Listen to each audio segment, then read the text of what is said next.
All right, Islam, and welcome to Moorish Heritage and History School at Northwest Amexem. This is Anita L. And we have RVBey. Islam, everyone. We are coming to you live from Moorish Heritage and History School at Atlantis Rising. We are not physically at the theater today.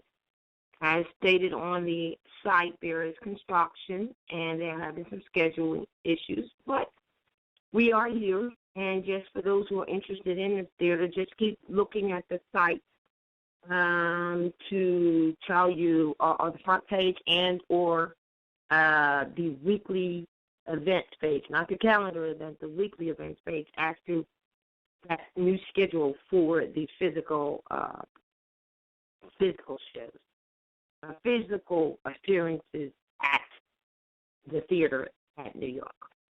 But we're here today, right, Sister Anita, and we're going to be discussing this. You know what? Yes. You think you should just read that part in the Constitution first and then discuss it? All right. You know? Am I reading? What, is that Article 1 that I'm reading? Well, yeah, showing the distinction between between the President of the United States of America and the President of the United States. And then we can go in on why the prophet said, if I can preface it with this, why the prophet said, one, he said, wake up, you sleepy-headed Moors. Two, he said, you need each other now, but you will need each other more later, and that later is now. And what was the other? What was the other thing we said? It was three main things. And to study. Of course, that's always there. Yes. But yeah. Well, you know what? We're going to read. What we're going to do is we're going to read Article 1. Okay. Section 1 of the American Constitution, 1791, and then we're going to read Article. Is it 1 of Article 2, Section 1 of the American Constitution, so that we can put things in perspective. But before we read Section 1 of Article 1 and Section 1 of Article 2, what I would like to do to read the preamble, because many people have read the preamble and they really missed it. And it is the preamble that sets the tone for the American Constitution. But I memorized it when I was in elementary school. I had to memorize it in order to move from one of the elementary grades. We had to memorize it, and at that time they had it on a record, and you sang it, and that's how I memorized the preamble to the American Constitution, 1791. So I would like everyone to pay close attention. Now, before you read it, I just want to say, it just slipped my mind. You brought it to my mind. I can't believe it just slipped my mind. Oh, but one of the things, not when we said to enforce the Constitution so that one of them is that we were to enforce the Constitution so that we are not molested by other citizens. And also something else that was just slipped my mind. When I think of it, I'll bring it in as to this is what it is before you read it. I want the people to keep this in their mind, and maybe I can get what was meant when Prophet Noble Ali said, we place our trust in the deeds of our forefathers, not deeds, written documents. Because, not deeds that you get from these corporations. They means in the actions and the things that have already been done, right? All right. I just want to go ahead and it's what you were saying about reading. Yeah, but it's not just the deed, see, it's the trust. See, people Well, I'm hear saying we that placed our word trust. No. Let me clear that up. He said we placed our trust in the names and deeds of our forefathers, meaning deeds, meaning actions, not like a deed like that. We placed our trust in what they've already done. Is what he's saying. All right. Yes. Yes, so there's some studying that needs to go on there because a lot of people are really misinterpreting what the prophet is saying. You got to remember that the prophet was absolutely brilliant. He wasn't a fly by the seat of your pants kind of brother. Everything he did was absolutely based off of strategy, which was a result of study. Principles. And he gave us everything to save a nation, and he told us to save ourselves. So there is nothing needed to add. It's all there. Ready, done. It's like Prego. It's in there. But, and also, he based this on principles and absolutes. That's my new thing for this coming year. Principles and absolutes, because principles and absolutes cannot be, the principles don't change. You know what I mean? They don't. Yeah.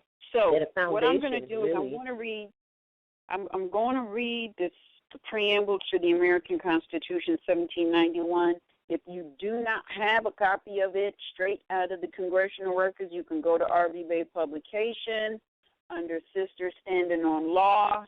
I think it's also under Forgotten Scroll. But you can go and pull it down and follow along. Pay attention. We, the people of the United States,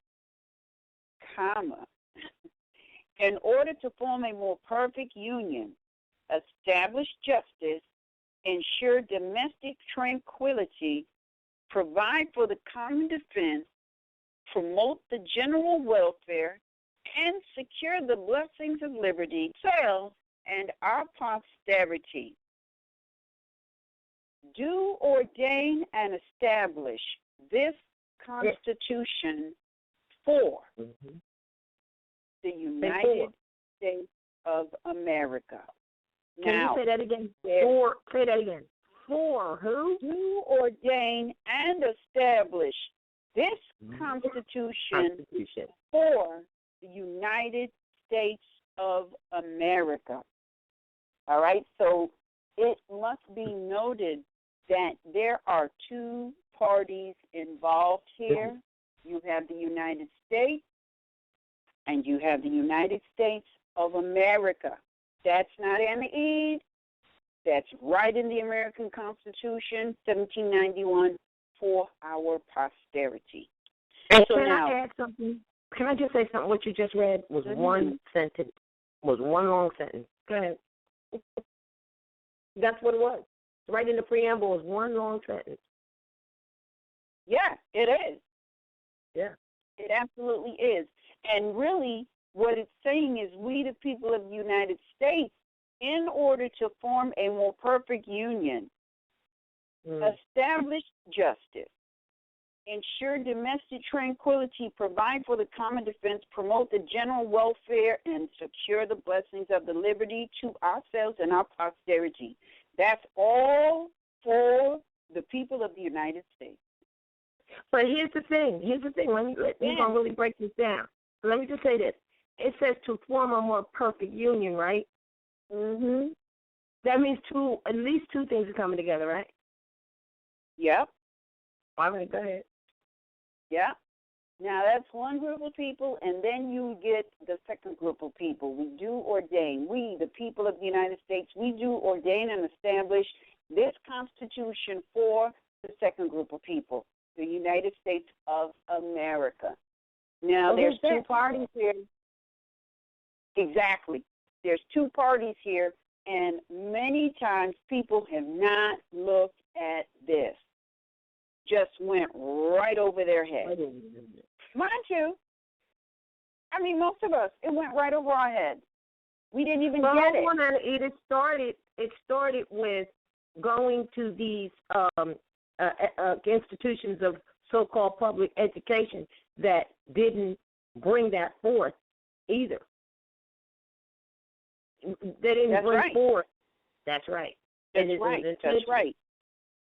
Now, what I would suggest people do, because I did this, oh my gosh, back in 2010, 2011, I want to say probably 2010.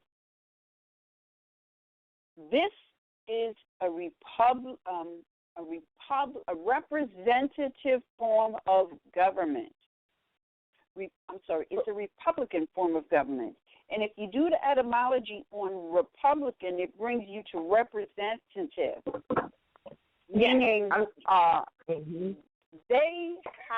this government was already established, and we brought the United States of America into government proper. That's right. That's why and I just want to, now that we have who the parties are, now Article 1 will make sense. All legislative powers. That's the power to write law. Before you do that, because we're going to walk people through this, I'm telling you, in the giveaways that we give away with every book order, and we give away usually everywhere we are, that little packet, there is one of the brochures that says Republic Truth versus Democracy Fraud. And in it, it gives you the definition of what a republic is proper, because they've been lying to you, telling you it's this or it's thus or something different. So right there in that brochure, there is the definition, and we can go over that later. But just so that can I just read the difference between republic and democracy before you read that? Absolutely. Oh, all right, because it'll be so clear to you when you read the two. I'm going to read. Now, this is from the Soldiers Training Manual, all right? Not from some crap that they gave you, see, and that's what we're going to be spelling out later. There's something they gave you. Republic, authority is derived through the election by people of public officials best fitted to represent them. You just said it's a representative form of government, didn't you? Yeah. It's a representative. But see, here's the kicker. By the time we finish this broadcast, people will begin to know that two things: that it's them, the United States of America, that needs representation, not Moors. Right? That's one thing. And the other thing is the bull crap that they give you. Talk about, are you a Republican? Are you a Democrat? Are you a left wing? Are you a right wing? Are you a liberal? That's all smoke and mirrors, because none of that applies. The democracy doesn't even apply.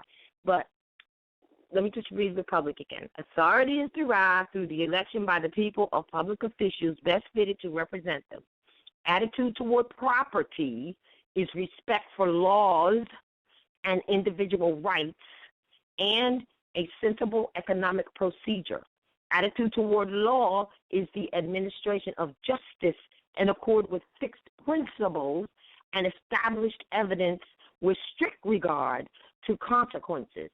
A greater number of citizens and extent of territory may be brought within its compass, avoids the dangerous extreme of either tyranny or mobocracy, liberty, reason, justice, contentment, and progress.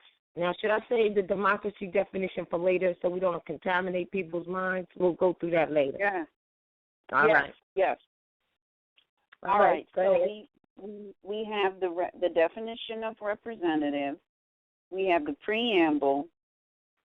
Now let's look at Article 1, Section 1. Now keep in mind, you got the people of the United States, and you got the people for the United States of America.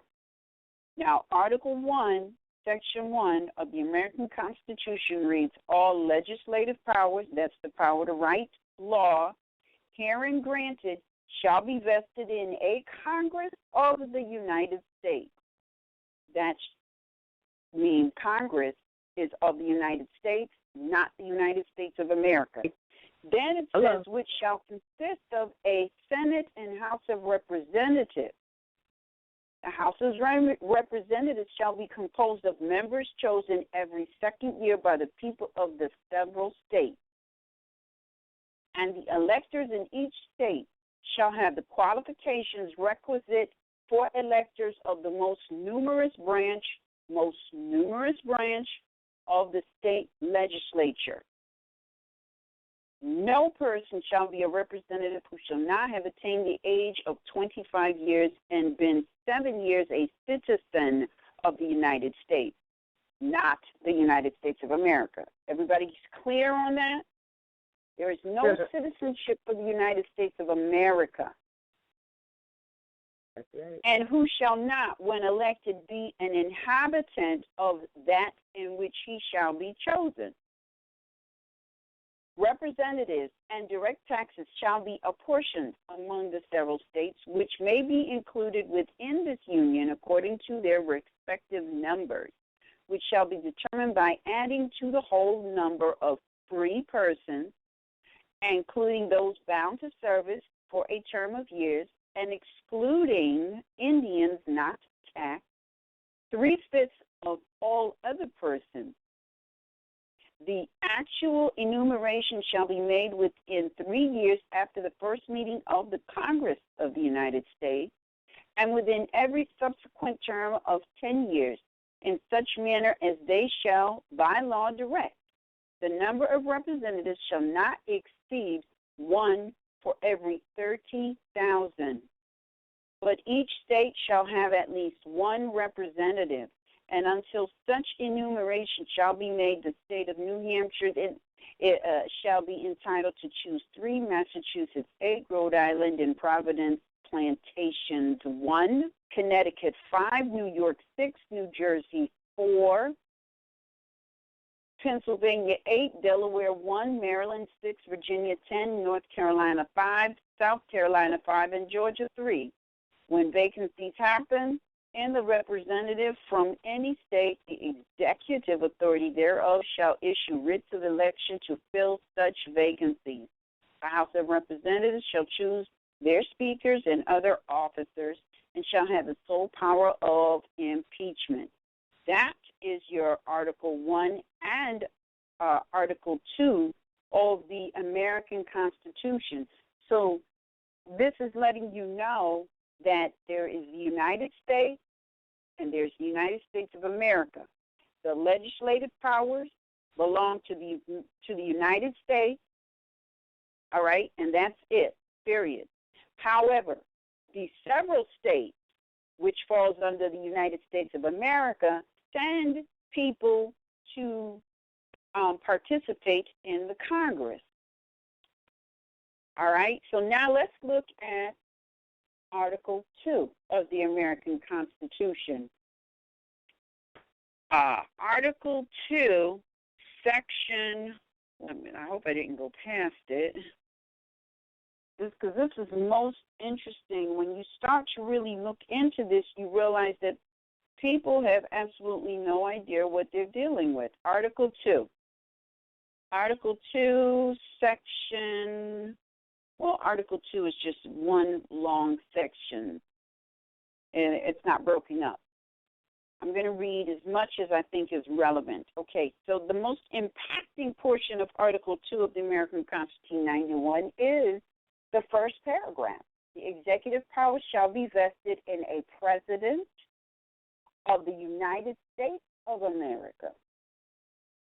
Executive powers is just to administer, and that is vested in the President of the United States of America.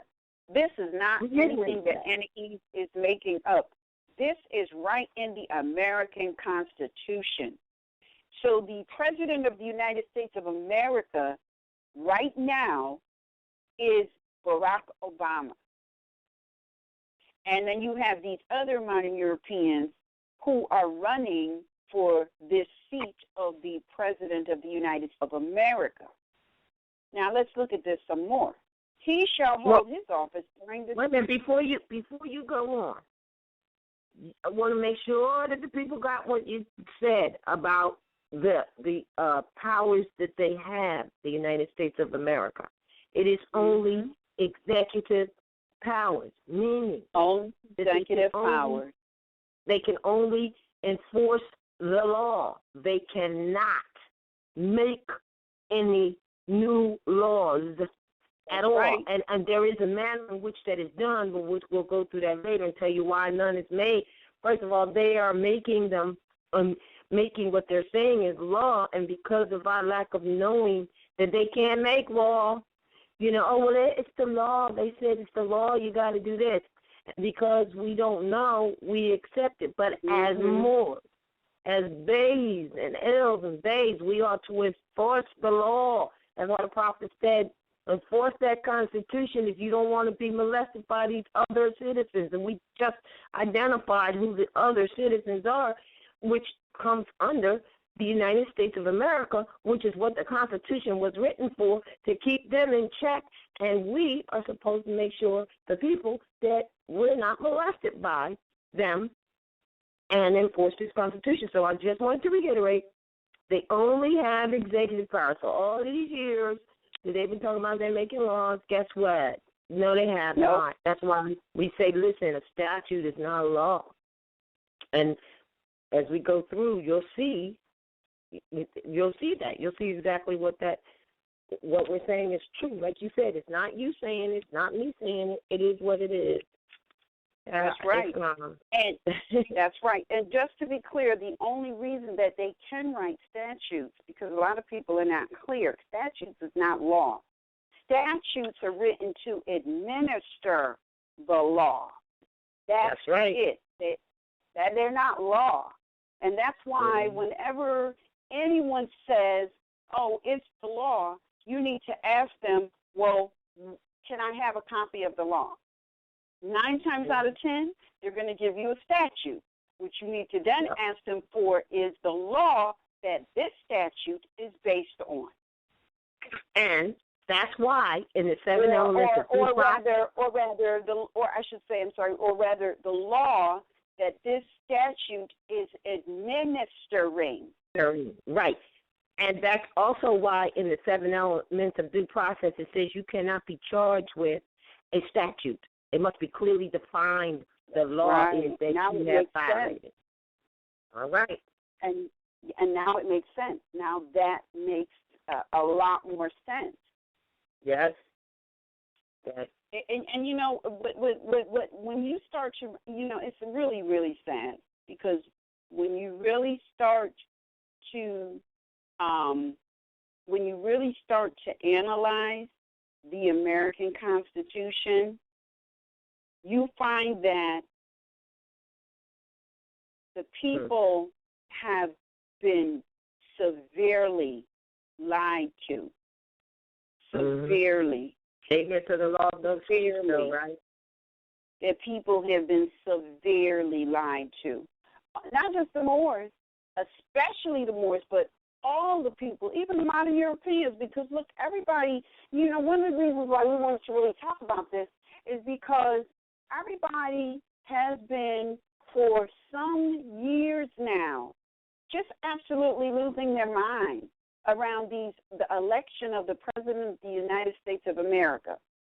And one of the things that I can tell you, and I believe they might even reference it in the King Alfred plan, these modern Europeans have a 50-year plan laid out, 50 years ahead.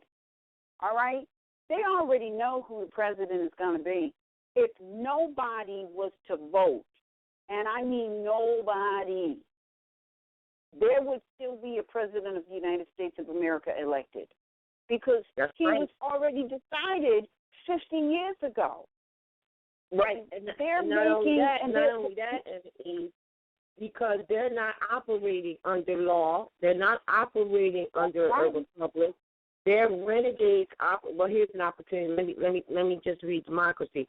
They're operating on something big established called a democracy, and then they have the nerve to go across the land, all 4 corners of the earth, talking about they're the Americans, which they're not, because you are. They're American citizens. They're a citizen of a certain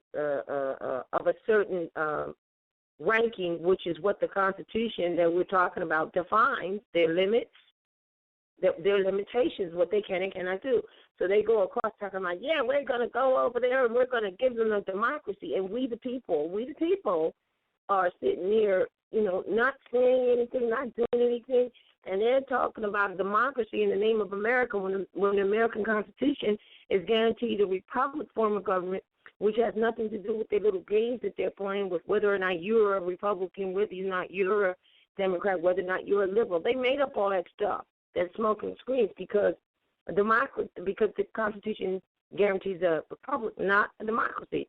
So that's really their code word. When you hear democracy, you know that these people are the lawbreakers, because a democracy is absolutely the opposite of what a republic is. A democracy, by definition, in the soldiers' training manual, is the government of the masses. Authority derived through mass meeting or any other form of direct expression results in mobocracy. Attitude toward property is communicable, is communistic. And they got to talk about communists. Negating excuse me, let me read this again because you need to hear it clear. Result in mobocracy. Attitude toward property is communistic, which is negating to property rights. Now hold on, let me just make a comparison here on the republic where it talks about property. It says attitude toward property is respect for laws and individual rights and a sensible economic procedure. Democracy, let me see. The attitude towards property is communistic, which negates property rights. Attitude toward law is that the will of the majority shall regulate. Now, let me put a stop there, too. This is what our problem is. We think that, well, if all of us say yes, it's okay. No, we fall away from the principles. We fall away from the divine principles, and that's what our problem is, all right? That's one of the main problems. So attitude towards law is that the will of the majority shall regulate, whether it be based upon deliberation or governed by passion, prejudice, and impulse without restraint or regard to the consequences. Results in demagogism, license, agitation, discontent, and anarchy. And that's what we're looking at right now. But all right, well, we're not looking at anarchy because Moors can't do no anarchy. Moors are supposed to be sticking with the law of the land. There is no anarchy there. You know what I'm saying? So, but the democracy, this is what that means. Keep it moving. I just wanted to make it clear to the people, because some of our people, even though they don't know they're Moors, and they be talking about, well, I'm a Democrat. They don't even realize what they're saying. That's right. All right. Yes, they don't. And it's really sad. I have to say the majority of the people on this particular continent, Asiatics, that would be your melanated complexion people, and they are most of the melanated complexion people do not know the Constitution at all. Nope. Don't know it, don't want to know it, think some modern Europeans wrote it, won't but that's read it. Won't. Yeah, exactly. So now here's the thing. If the very people that this document was written by, the ancestors of the very people that this document was written by, totally ignore it, where is the protection? And I know I hear the cackling of people, well, it's out there and we're utilizing it now. We're still getting molested. Well, I know that Constitution is powerful and it works. I have used it. I have utilized the protection of it, and there are so many modern Europeans who know all about it and utilize it, and they are not molested. Nope. So, But you just said it. Our people think that it has nothing to do with us because they won't honor their mothers and fathers and recognize who they are. Still divided about who they are, and that's the problem. That's the problem. And check this out. It's like if our ancestors wrote this to protect us for posterity, and wrote it or authorized it, let's put it that way, and the people who it was written for knows that the people who are supposed to be enforcing it aren't even thinking about enforcing it. It's like they're running amok, and that's what has occurred. Yeah. It's like if the cat is away, the mouse will play. If the thief knows you can't count, they will steal. And, and that's just the way it is. We, as a people, I hear a lot of unconscious Moors. They say things like, that Constitution, that works for, quote, white people, but it ain't going to work for us. They throw down that racist card all the time. And there's no racism going on here. There's lack of information that's going on here. Because the Constitution works. It is supposed to work. And you know what? We got so much power in that Constitution. We just need to enforce it. Right. That's why the prophet said, force the Constitution so that you are not molested by other citizens. That's what he says, and that's why. This is why he said, see, we can say, well, that's what the prophet said, and then somebody will say, well, that's just who you're following. No. He did the work already. There's a reason why he said it. He said it because he already did the work already and prepared, knowing what we would be faced with, and prepared us if we would just take it to study ourselves. And so we're giving you why he said it. That's right. That's right. I mean, it's so. Look, if more unconscious Moors, as well as conscious Moors, was to study this American Constitution and enforce it, there would be so much less molesting going on. And I'll tell you why. Because this Constitution shows you, the people, that you're supposed to be the one directing the public servants. The public servants are not the ones that are supposed to be directing you. So if more people read, studied, and enforced that American Constitution, there would be less molesting going on across the board. Now, I just want to address those Moors out there. There's a few that absolutely, for some reason, it's absolutely due to lack of studying. They absolutely think that the American Constitution of 1791 was suspended. Let me tell you why that is not possible. Because first and foremost, that American Constitution was written to keep all corporations in check. And if you do your homework, you will find out that every union state started as a company and still is a company today.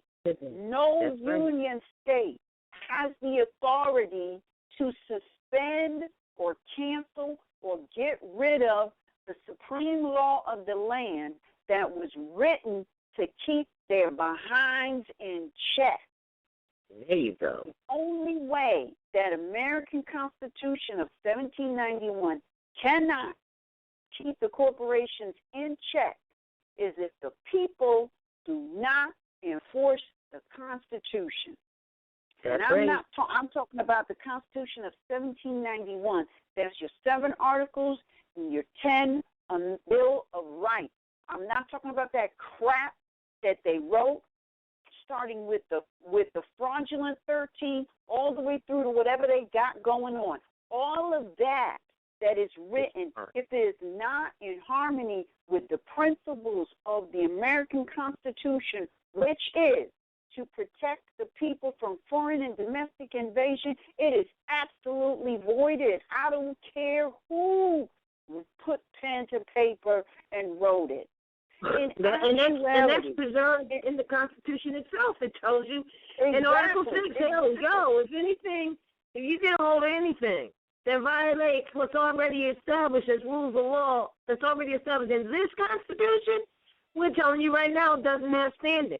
So let's just make this distinction so that we can make the distinction. We could say American Constitution ratified 1791, which is absolutely correct, and we can also say the Organic Constitution, because we're talking about the Organic Constitution, and then you look at the law that says the written document can, the Constitution is a written document. As such, it cannot be altered.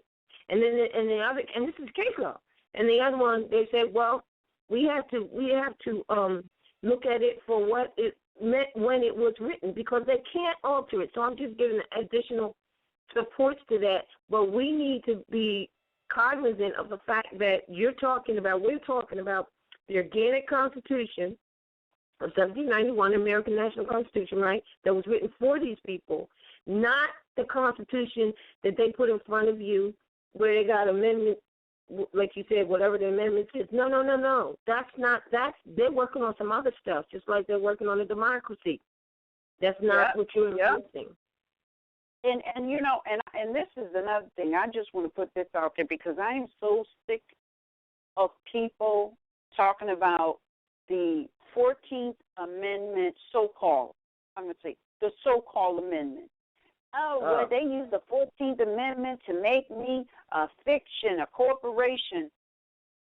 Let me tell all my brothers and sisters out there and all those modern Europeans listening, everybody needs to stop cackling about, they made me a corporation using the 14th Amendment. If you really study that 14th Amendment, these people is trying to play us. I'm going to say it again. They trying to play us because they know that these corporations, your county, city, town, township, boroughs, those are all corporations. They're not government. Do the history. They're not government.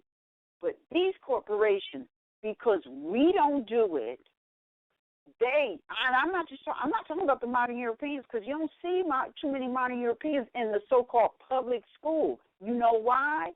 Because the modern Europeans know that they can petition the federal government for funds and they can establish schools for themselves. Guess what? Every single Asiatic Moor on this continent can do the same thing, but because we make excuses and don't, the modern Europeans who are employees through these various county corporations, they do it. And they establish these nice schools, and they use all of this funding that they get because we send our children there rather than establishing our own schools using the very same funding. Right? So we got our children going there so they know, and they're not giving us the information to free ourselves because why would they? They would be out of business.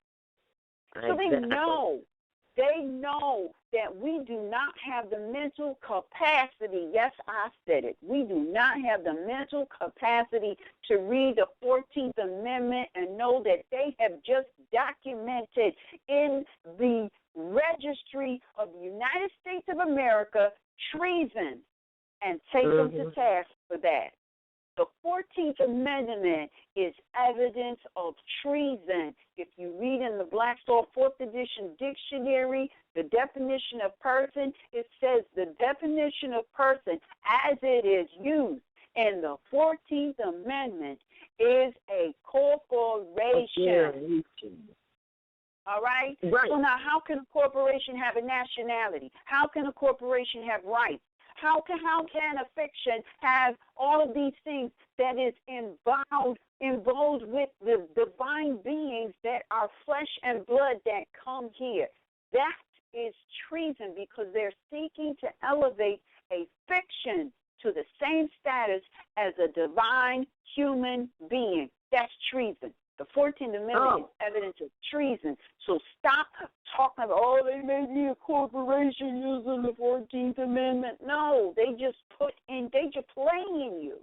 They're playing you because they know they didn't educate the people, and we ain't going to see that they are so in our faces playing us. Well, not only that, I mean, there's at least three different things going on here.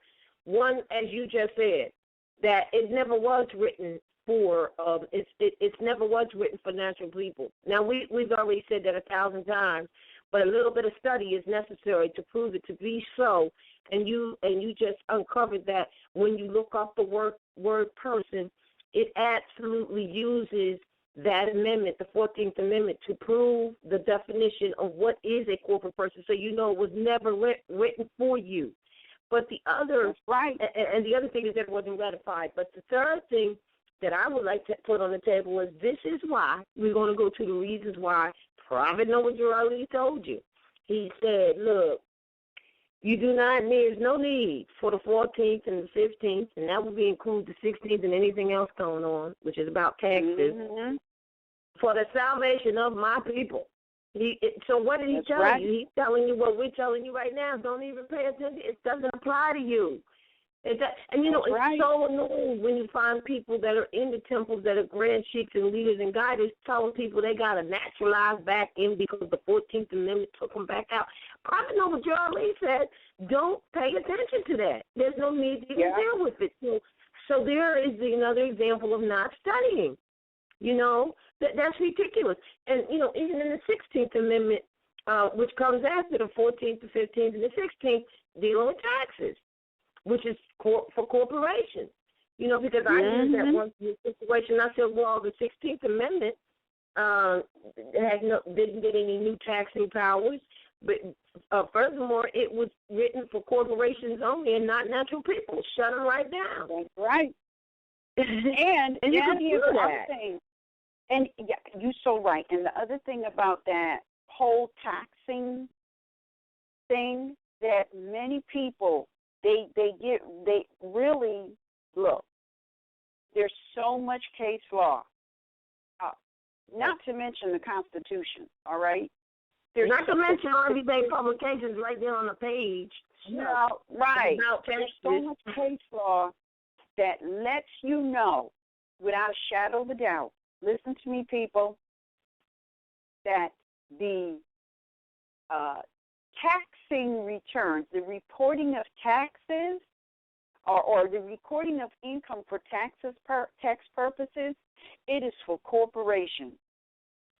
That means that if any Internal Revenue Service presumes that you are a corporation, they just committed treason. Yep. Because if your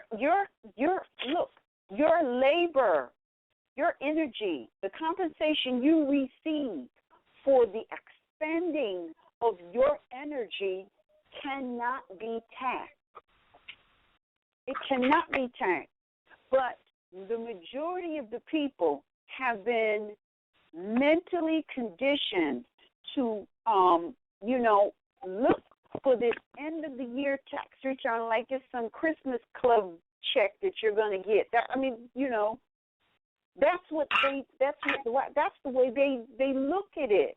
And it shows mental conditioning when you tell somebody, look, you don't have to pay taxes, and they say, well, how am I going to get my refund? How about you get your refund every week or biweekly in your check? How about that? Sounds reasonable. This is and I'm not beating anybody up. It's just that all of us, we're suffering from some form of mental conditioning. We really got to look at it. The only way that I know of that you're going to get outside of that mental conditioning is if you study. Yeah. I can tell you that, and there's people out there, they're saying, oh, well, I need you to write me a writ, and why won't you do this for that person who's being held hostage, or that person that's being held hostage? Because this is a divine movement. because this is a science.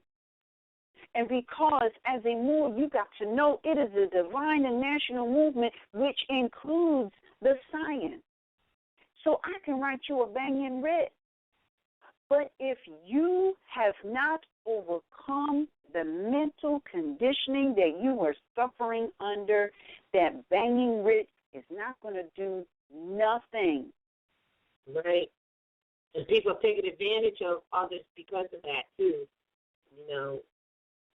I know there are people right now who are fighting to get a family member out of the prison.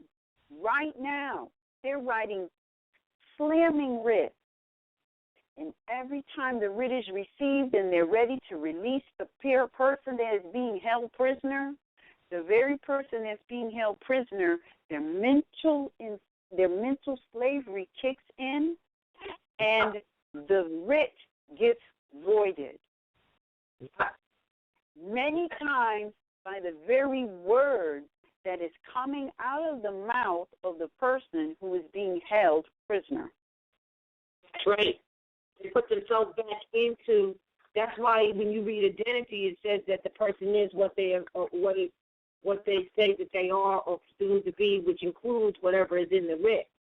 Whatever they put, because a writ is nothing but a brief that expresses your position regarding a matter. So, like you said, they can have a banging writ, but they don't express it themselves. They're not what that writ says, and then they end up saying things because it's all about the words, right? Because that's what jurisdiction is, right words, jurisdiction, speaking, and you're right. They end up putting themselves right back into the jurisdiction, no matter what that banging writ said, right?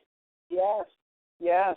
That's right. I've seen it happen several times. I have experienced it, and I have seen it experienced with other people. There's no way the prophet. And let me just say this: the prophet said that I have given you enough to save a nation.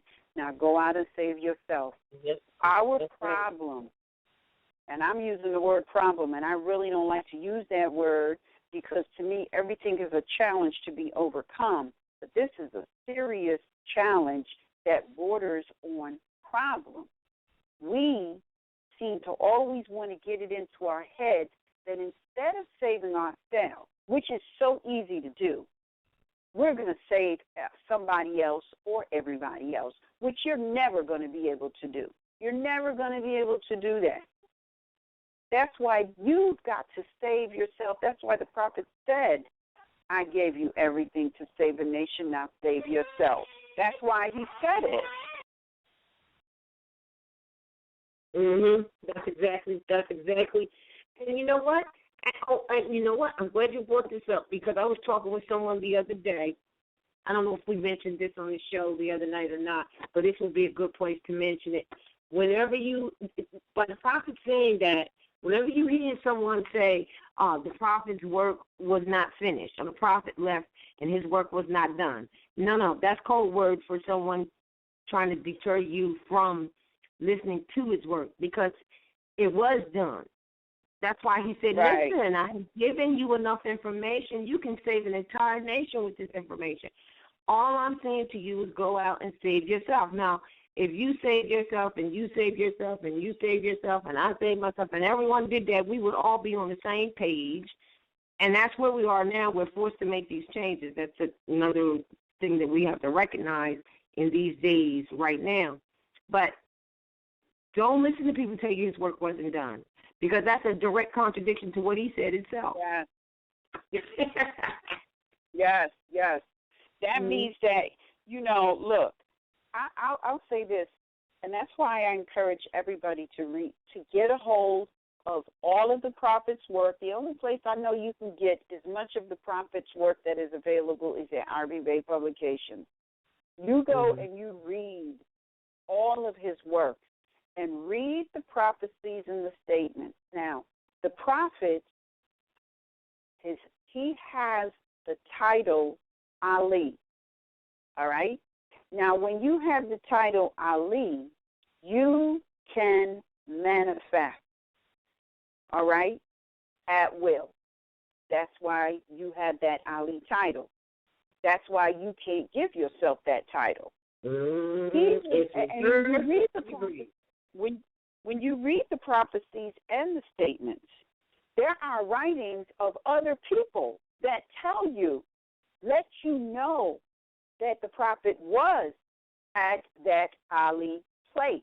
He was doing things that, let you know that he was able to manifest whatever reality he wanted. So now with this in mind, if he, as an Ali, had this type of power, no one could have killed him.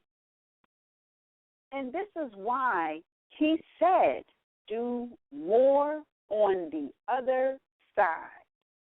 Mm-hmm. He also said, I gave you enough to save a nation, now save yourself. So he gave us, not only did he complete the chapter, he went beyond the chapter. He gave us everything and then some. He said, I gave you everything to save a nation. We don't seem to comprehend how big a nation is. We're not talking about just one person, because, see, in her womb is a nation, and that's like what do they say, like 6,000? Yeah, at least. So, and that's just her. She is more than likely going to have some other hers. And those hers will have 6,000 in their womb as well. So she gave us enough to save an entire nation, which means he gave us the whole kit and caboodle. Exactly. Oh, man, it's interesting. So far what we have capped up is let me see, at least three things. One, we gave you who the parties are in this compact. As you read the preamble, and as anybody can read it, the United States, the people, and then the United States of America. And then, you've shown to kill this noise about, well, they made me a corporate person with a birth certificate. That has to be destroyed. So I don't know if everyone out there has actually ever really looked up the word person so that they could see. And I'm going to find it right now so we can cap this up, so that they can see the difference that they do, in fact, use person as a corporate person in the 14th Amendment. That is the example they use. Now, hold on. I'm going to go back to, also we talked about the 7 elements of due process, why you cannot use a statute. And it says that, where is it? The offense must be, first of all, it says that all parties must be properly identified, right? Because you talk about that all the time. And that the offense must be a crime. Now, there is a case law that says upon this form of government, there can be no sanction unless there is an injured party.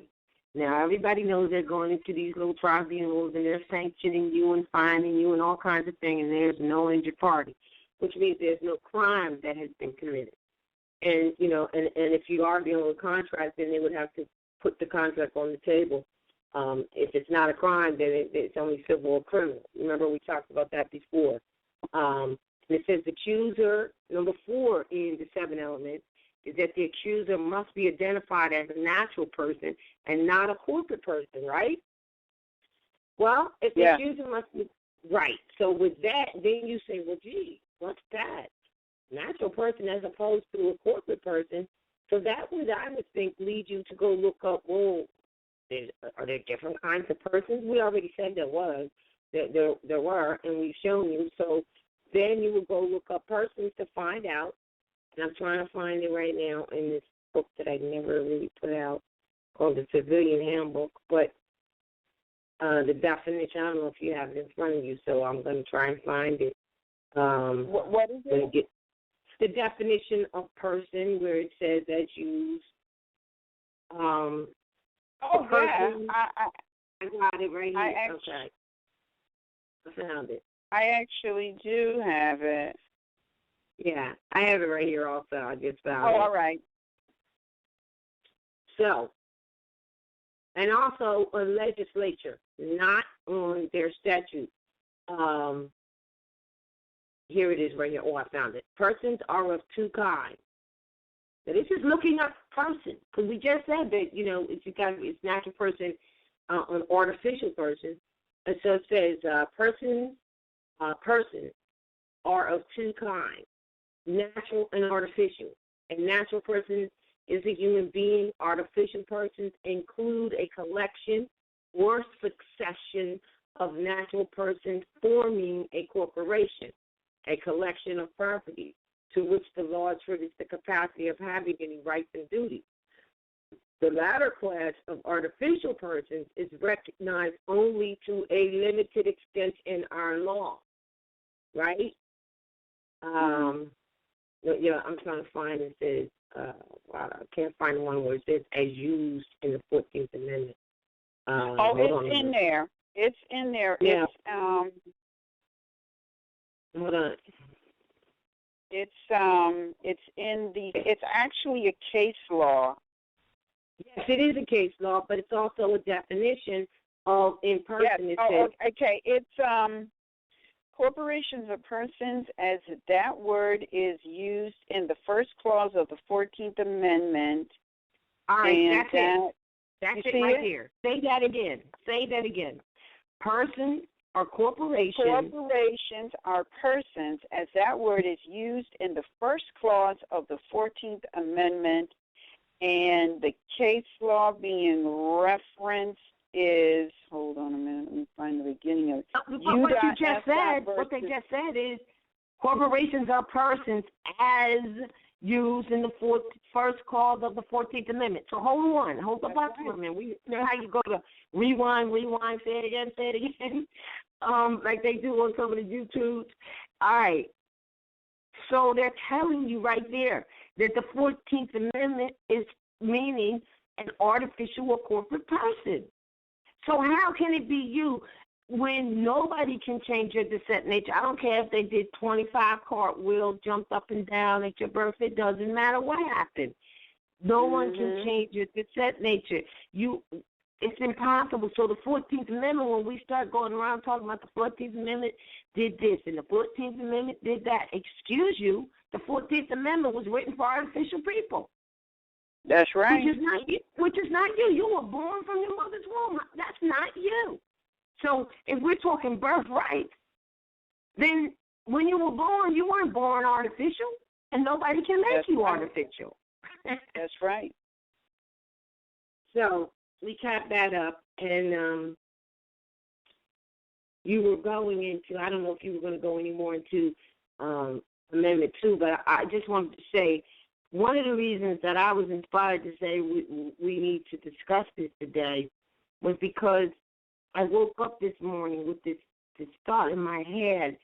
I had seen, I guess it was last night or this morning early, maybe, I don't know, where they said that this guy, Donald Trump, has won some primaries, I don't know, somewhere in the Midwest. I don't know. I don't really pay much attention to that.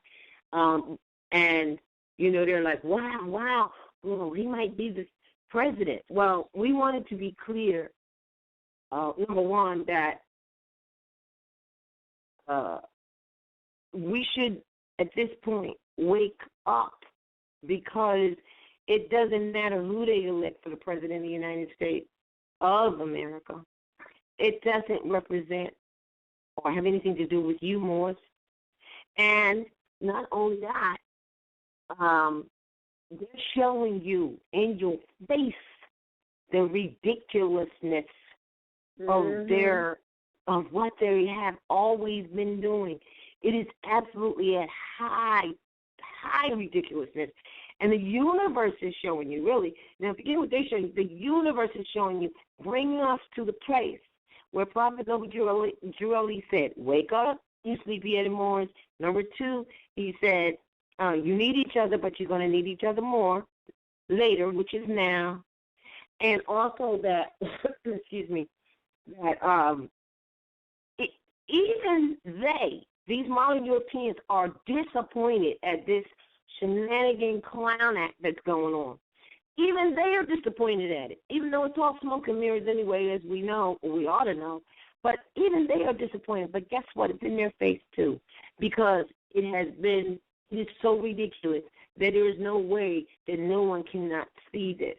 But it's always been what they've been doing. And then it was brought to my attention that Donald Trump is like the epitome of a monopoly player. You know, the monopoly.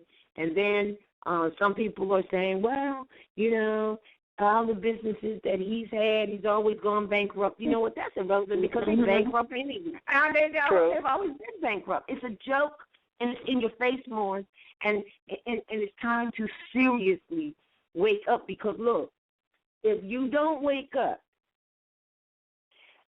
trust and believe, and I think you mentioned this, and it's also, I guess, on the news, no other nation is going to deal with Donald Trump if he does make the president of the United States of America. It is time for the people to wake up and take their place amongst the affairs of man and stop letting these modern Europeans represent you as the American. That's really what it's time for, right? And so if we don't wake up, then this president of the United States of America, which is operating on your ancestral state, is going to lock you down in your own land or attempt to lock you down in your own land. It is definitely time, past time, to wake up and smell the roses, as they say.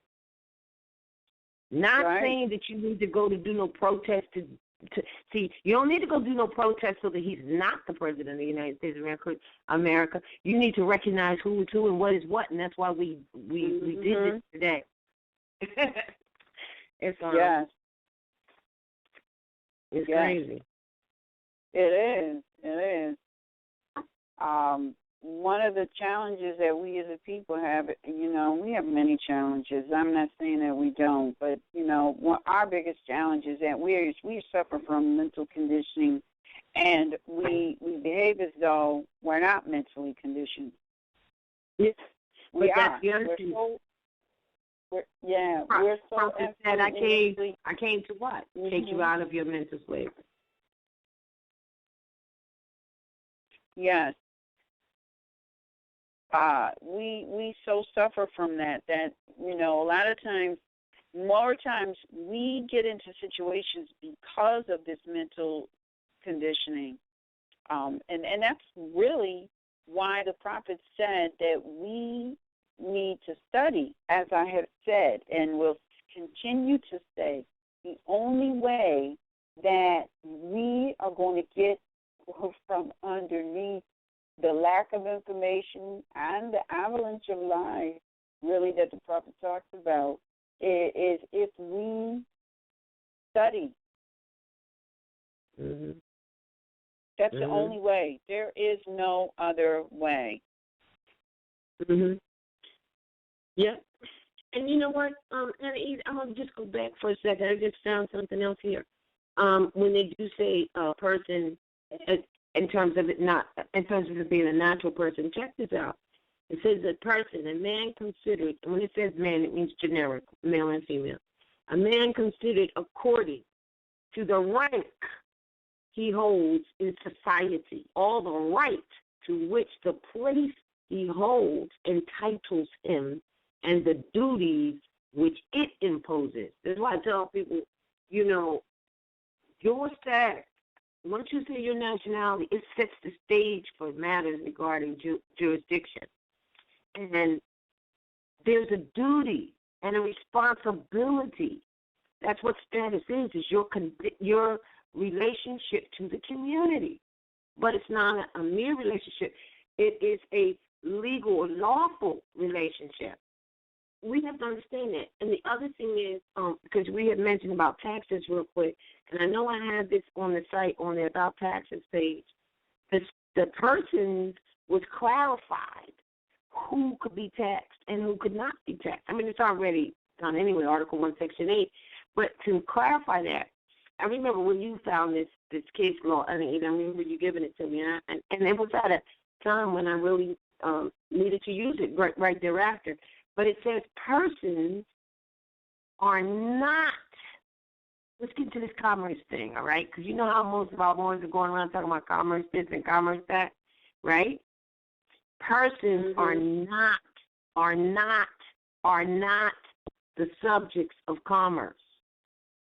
And not, this is so powerful right here, and not being imported goods. That means persons are not imported goods. They do not fall within the meaning that is founded upon the Constitution of a power given to Congress to regulate commerce. So when they're talking about regulating commerce, they're not talking about natural people. Exactly. And that's right. And that's right in the in that American Constitution, straight out of the congressional records. But you know, the prophet said, you know, I mean, I just can't say it enough. Everybody needs to read the prophet's work. I mean, you got to read it, you got to study it, you got to analyze it, you got to tear it apart. You really do, because he said you have an illustrious history. He pointed us to the Constitution of 1774. He made reference to the Constitution of 1774. Now, these three things is in various different writings that the prophet, you know, wrote. So let's look at this. He said, enforce the Constitution. What Constitution? There seems to be a little bit of confusion amongst some Moors. They think that he's talking about the Constitution that was written for the temples. Now, let's look at that. Let's look at that. Constitution and bylaws. The Constitution and bylaws. The Constitution and bylaws of the temple is for members of the temple. They do not have anything to do with enforcing the supreme law of this land. They have everything to do with enforcing the order of the temple. So that certainly can't be correct. When he said enforce the Constitution, he was referring to the American Constitution, which is the supreme law of the land. He said that exactly, though. It's not like we have to assume it. It's written in divine warning to the nations. It's right there. He says the Constitution is for the United States of America. But and I don't want to brace you, but I want to say that he does say that. And so now what do you have? You have people who are not studied. They're thinking, so I guess we have to follow the Constitution for the United States of America and put themselves in the place as if they're the Union States corporations because they just didn't study. Exactly. Second, he said you have an illustrious history. Now, many more, whether you're claiming to be conscious or not, many more have no idea of our history. Many Moors literally think that our history consists of 300 years of slavery. Many Moors, unconscious as well as conscious, they talk about the 300 years of enslavement as though that is all we have. You know, and therefore, even when they attempt to go before those 300 years of enslavement, they still end up in the 300 years of enslavement. They reference all of the heinous things that was done to us. And let me just put a little marker right here. Those heinous things that the modern Europeans do to us, they could only have learned it from their parents, which is us. Okay? Yeah. We was doing all of that stuff to them, which is why they know how to do it in the first place. All right? So let's be clear. We was not treating these modern Europeans very good. Not all the Moors, but, you know, we had Moors who was not treating these modern Europeans well. But he said we have an illustrious history. So if we have an illustrious history, that means that we got to go and study. Well, where is this history? Let me just say this. It ain't just on the American soil. Because look, I put up, and if you want to check it out, go to the, Roz, I sent it to you. Go to the MHHS Facebook page. There is a picture of the earth where the land was completely one. So for all of those people who think we got to go back to Africa, you're already on what is called Africa because this was one land. Mm-hmm. So now, when he says we have an illustrious history, because of the mental enslavement, we think that our history is only on the American soil, or it's only on what is referred to as the African soil. It's nowhere else. Okay, we can't be over in what they call Europe. We can't be over in what they call Europe. All right, I mean Asia. That we can't be over in the Caribbean islands. We don't even. They don't even talk about there. It's just North America. We was only on North America, after they brought us from the so-called Africa. That was the only place we were. And that's not true. And when you look at the landmass as one, you realize the folly of thinking that, we came from this landmass that today is so many miles apart from the rest of the land. When we didn't just come from there, we were everywhere. And guess what? We're still everywhere. All right? That's why I just want to say this because, our history, it is illustrious. Once you know who is who and what is what. Our history, we are the Aboriginal indigenous people of what they call France, that's us. The Aboriginal indigenous people of what they today call Ireland, that's us. The Aboriginal indigenous people of what they call today Constantinople or Constantine, that's us. The Aboriginal indigenous people of what they today call China/Japan, that's us. And what's interesting is the people of China and Japan is the only people, it seems, that honor us and celebrate us every single year. Every year they have a celebration acknowledging their ancestors, who is us. And they don't even trip over it. We were everywhere and we still are. And so for us to really learn about our illustrious history, we got to go and look into the history of what they call Asia, because that's Manchuria. That's us. That's the empress running the show over there in what they today call China. Let's not forget Tibet, okay? Let's also look into Russia, okay? That's us. That's our history. Speaking of Russia, homepage of the site, Ms. Ronan dug up some information. That's why I put it on there, because they were recently talking about Russia. And like you said, that's us. So we put some stuff on there to show the people that. That's part of the illustrious history. Exactly. So if we want, when the prophets, look, we cannot, the prophet was not a bottle thinker. He thought globally. Actually, he thought universally, because I'm a universal prophet. Yes, you are, and he thought universally. So we can't read, you have an illustrious history, and then bottle it down to just North America. What did he mean? He was a universal prophet. We got to look at it from a universal perspective. We were everywhere. Our history is everywhere. Everywhere. That's number 2. Number 3. Oh, my gosh. What was number 3? Oh, my God. Well, you were talking. He said, enforce the Constitution. We have an illustrious history. What was number 3? Oh, my goodness. Well, he said a lot of things, more than 3. I don't know what was on your mind at the time. But these are just like, I'm sorry, 3. Number 3. He said, he mentioned the Constitution of 1774.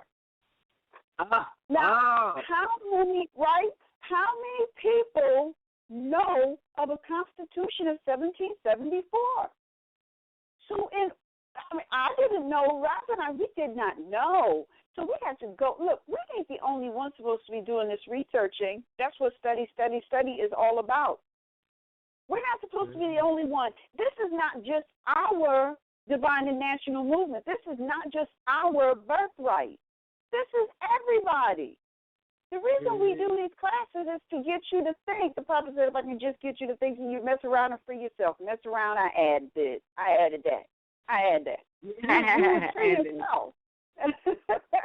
Because look how many lectures, how many classes, how many broadcasts, how many DVDs, how many audios.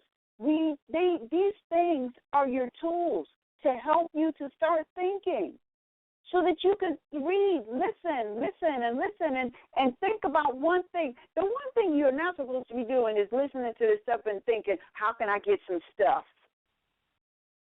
That's not what this is about. This is about freeing your mind. And the only way you're going to be able to free your mind is if you study. You go back. You look at you can't move forward until you know where you came from. A majority of Asiatic people don't know where they came from. They think that they have contributed nothing. And everything that was formed or has formed, we did that. We have so much more than 300 years of enslavement. We're so much more than that. That shouldn't even be relevant, really. I'm not discounting the horror of it. But we are so much more than just 300 years of enslavement. We are millions and millions and millions of years of amazement. So we should be looking beyond this 300. I'm saying just 300 years of enslavement. What the hell? That is not our history. That is not our beginning and end of us. We're millions and millions and millions of years of amazement that we have yet to scratch. This is why the prophet brought us little keys, so that we would go and start finding ourselves. And you can't find yourself just on American soil. You got to go to the American soil. You got to go to the islands. You got to go over to France. You got to go over to what they call Ireland. You got to go over to Great Britain. You got to go to Russia. You got to go to what they today call the Middle East. They blanket all of that amazing history that is Moorish history. That's the Ottoman Empire. What they call the Middle East is the Ottoman Empire, which is the Moorish Empire. They blanketed, told it the Middle East, just wiping our history out. We got to go over to China and Japan. We got to look at our empress that was running the show over there. We got to go to Hawaii and look at our family that was running the show down there. We got to go all over the world because we were running things. We was running things and doing amazing things for millions and we got to really go back. We got to go way, way back. We got to read up on some people like Edgar Casey, who talked about Lemuria, Atlantis. You got to read people like what is it? Socrates and Homer and Plato. All of these people was talking about Atlantis. That's our history. These are not Europeans. It's documented our history. Atlantis is not a fable. It really existed. It's our history. I'm gonna say this and then I'm gonna move on. When you read some of these findings, and not just of modern Europeans, but your Ivan van Sertima's, your Yosef Ben Yochanan, your Sheikh Amtajak. These people are digging up our history and showing us just little specks of how amazing we are. Not just were, but are. We've got to take those things and we've got to do more with it. We've got to research. We got to stop being these wishy-washy people who feel like we don't have a past. We got so much more than a past. We got a lineage that we got to find out about so we can really honor it. And that's why when the prophet talked about 1774 Constitution, if you go back to 1774 and you look at the climate of what was going on, and if you want a little inkling of what that climate was, read the Declaration of Independence of 1776. Go on to the Sister Standing on Law page and read the letter to the people of Great Britain. That was 1774, that letter to the people of Great Britain. If you read the climate of what was going on in 1774, you will know why we brought the modern Europeans into our government. This is not their government. This is our government. You will see why we brought them into our government proper, to protect them. But we ain't just protecting them, no. We're protecting ourselves. Mm-hmm. But we can't protect ourselves until we first know. And we ain't never going to know by somebody telling us. We ain't never going to know. You got to study, and you got to take apart, and you got to look up, and you got to dissect. When I say study, that means that you're supposed to get into the book and not come up for air, seriously, for about a year. Minimum. Minimum. Did you say we said minimum at the same time? Minimum. Right, minimum. But you know what, Annie? You know where you were going. And I'm going to go to the Forgotten Scrolls page because I'm going to assist you with that. We were talking about when the prophet said the Constitution of 1774, and that was when you and I were like, "What is he talking about?" He was leading you somewhere to a little bit of seeking to try to figure it out. That's what you were going to share with them. If you want to share that, I'm going to pull it up real quick. Just as an example of one study, and two, what you proof of what was what and who was doing what was what. Oh my goodness! Look, I'll say this. You know, when you read that letter to the people of Great Britain, that letter came from the American soil. So this is the modern Europeans that was on American soil. They are the ones that came over on the boat from Great Britain. Moors didn't. We was always here. All right? They came over on the boats to run the businesses for the Moors of Great Britain. And when you see how they were treated,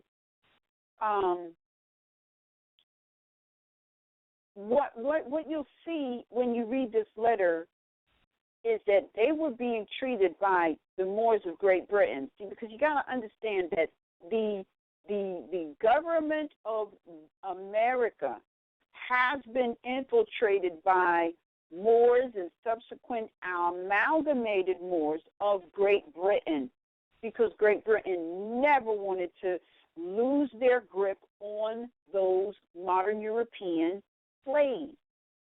So, and this is not surprising now. All of this is written in the congressional record.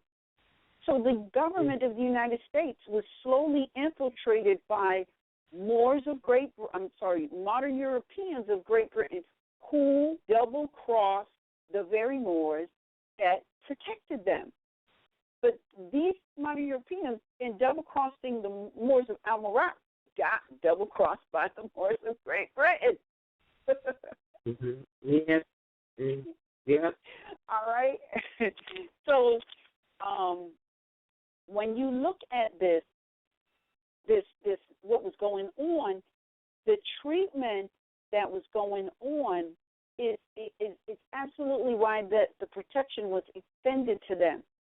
Everything, and it was not just for them to enforce the Constitution, which if you read some of the writings of Abraham Lincoln, Benjamin Franklin, Thomas Jefferson, you'll see that at that time, those modern Europeans, they were enforcing the American Constitution, but they had a rebellion about C1. They had a rebellion. That rebellion was sowing bad seeds that did not get rooted out, and it spread. and it encompassed not only the modern Europeans, but the Moors as well.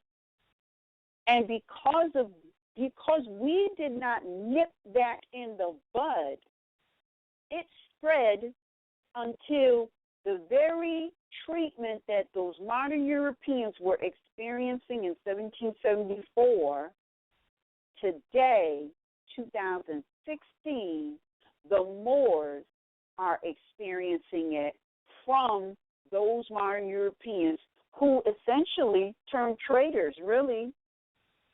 Because, see, on this land, the supreme law of this land, it is the American Constitution. And Article 4 guarantees a republican form of government, not a democracy. So every time any of these people say that this is a democracy, that's code for I'm a traitor. I'm a traitor to the Constitution. I'm a traitor to the people of America. I'm a traitor to the Aboriginal Indigenous people. I am a traitor across the board, and I do not have the welfare of the people at heart. Yet, yes, I'm sitting in a public servant seat. What are you going to do about it? Nothing, because the people have forgotten that they are supposed to be telling these people what to do. These people are not supposed to be telling people who are sitting in these seats. They're not supposed to be telling the people what they can and cannot do. That is what was going on in 1774. You couldn't go outside after a certain time. You didn't have the right to travel. If you traveled from one location to another, you were charged to go and charged to come. But you're talking about modern Europeans couldn't do that. Say that again? You're talking about the modern Europeans were suffering from that. Yes. Doesn't it sound familiar? Doesn't it sound familiar? Oh, you were charged to go and charged to come. Who was you being charged by? Corporation. You know, I had an experience today. My daughter was in a car accident today, and it's, you know, when any of my family is in a situation, I am there. And so I have this opportunity to stand next to this police officer, and he's saying to me, now let me tell you the mental enslavement. Let me just share this piece of mental enslavement that I know is going on across the board. The woman that hit my daughter, she had a diabetic attack. And she passed out. That's just a straight up accident. Her intent was not malicious at all. Right. This police says to me, well, you know, we gave her a ticket. Now, I'm like, wow, this woman has, you know, she just had a diabetic attack. She just finds herself in a traumatic car crash because of this diabetic attack. And then on top of all of this trauma, she gets a ticket. I said, wow, what is that about? This is what I'm thinking. Wow, what is that about?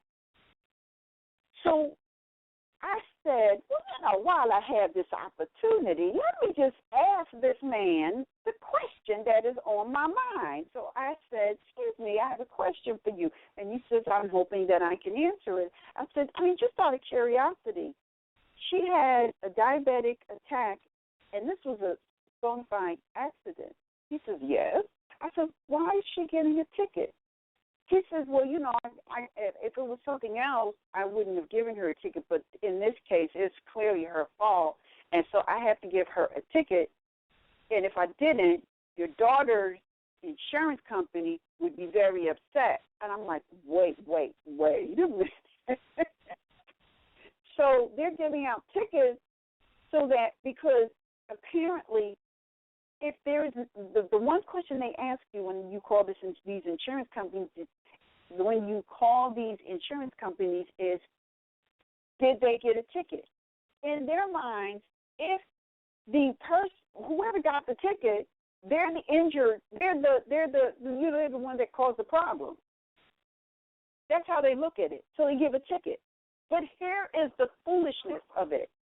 This man said, I'm trying to do your daughter a favor. And I'm looking at him like, really? I mean, I'm not trying to get into a discussion with this employee, but I'm looking at him and I'm thinking, wow, I can't believe people are so mentally enslaved to fall for that. Because here's the thing. That lady got a ticket for X amount of dollars. My daughter ain't getting that income. My daughter's not getting that finance. Where's that finance going? It's going to the police. How does the police get financial compensation for my daughter getting injured and this lady having a medical challenge and to a medical challenge? That is some mental enslavement. It is. And that's what you're saying. They're corporations. They don't produce a product or anything. They make finances off of the people. That's extortion, that's racketeering, that's all of that. And there's no, it's really sad. It's really is. You see what he's saying that like he's doing my daughter a favor, but my daughter, she ain't getting that income.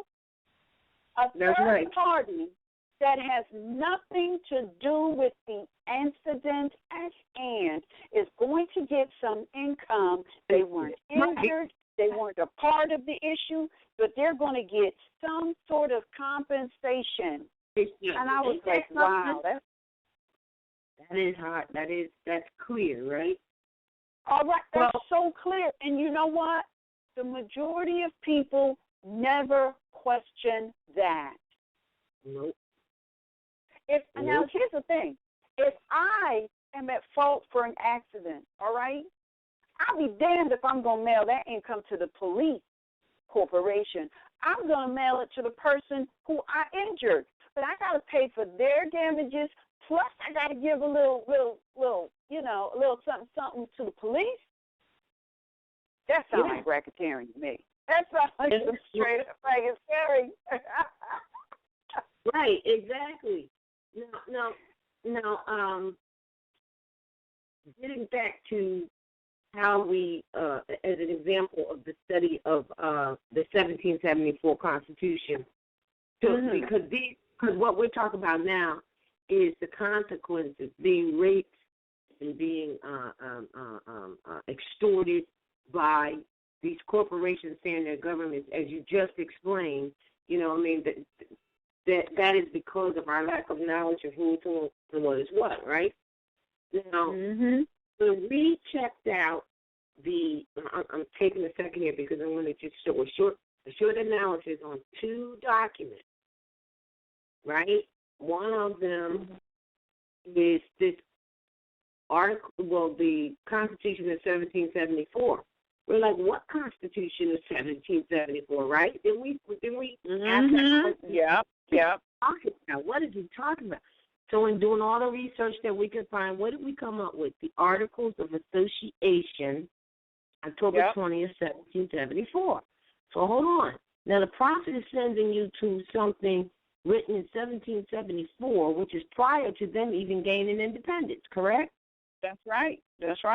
But he's trying to show you that you were the Congress at the time, that That's right. we were in charge. That's why he did it. See, he was so eloquent. That's why he said, study. So that means, what you talking about? Go check it out.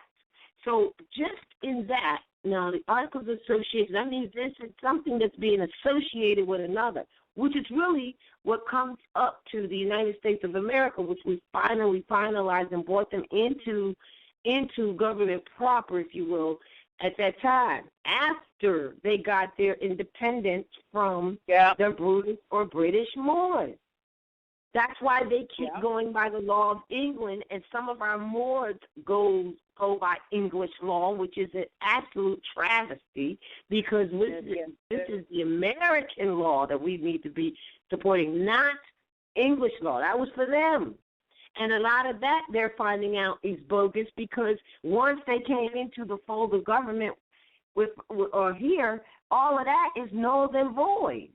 But like you said, if they want to be unknowledgeable about that, Fine, but English law got jack to do with American law, and that's one of the first things I think we need to get in our mind, that as we're enforcing the law and the Constitution and the law of this land, it has nothing to do with English law. But it comes from, back to the Articles of Association 1774, he was so smart by doing that because you know that they didn't even get independence till 1776. So he's bringing you back to some old stuff. When they were being mistreated, right? This is the presage for them. When they were being mistreated and they wanted their independence. So they had to start on that process.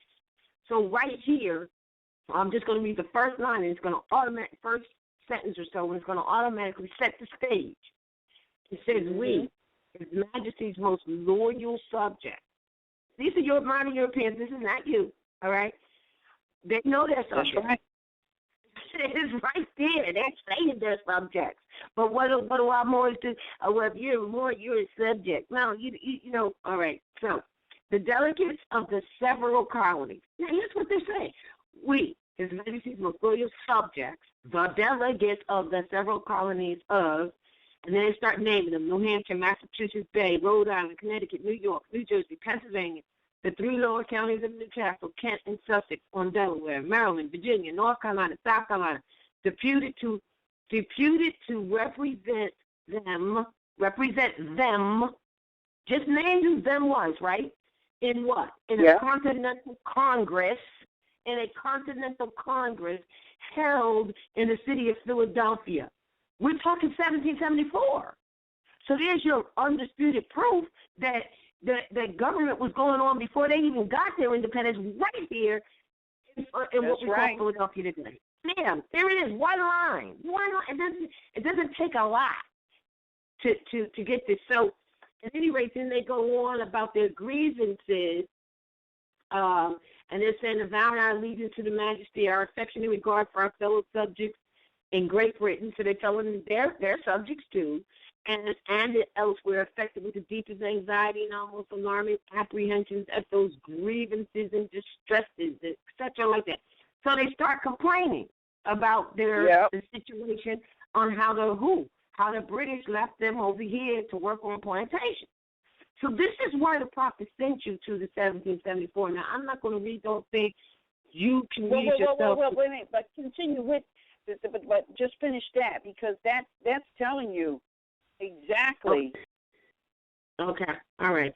Avowing our allegiance, affected with the deepest anxiety and most alarming apprehensions at those grievances and distresses with which His Majesty's American subjects are oppressed. See? Oppressed. Oppressed. They're not oppressed. They just named who's oppressed, right? And oppressed by whom? But wait. And let me read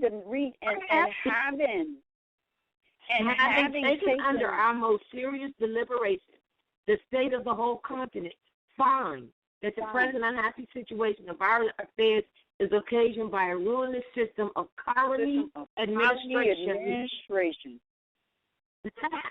Adopted by the British ministry. Hello. They're telling you.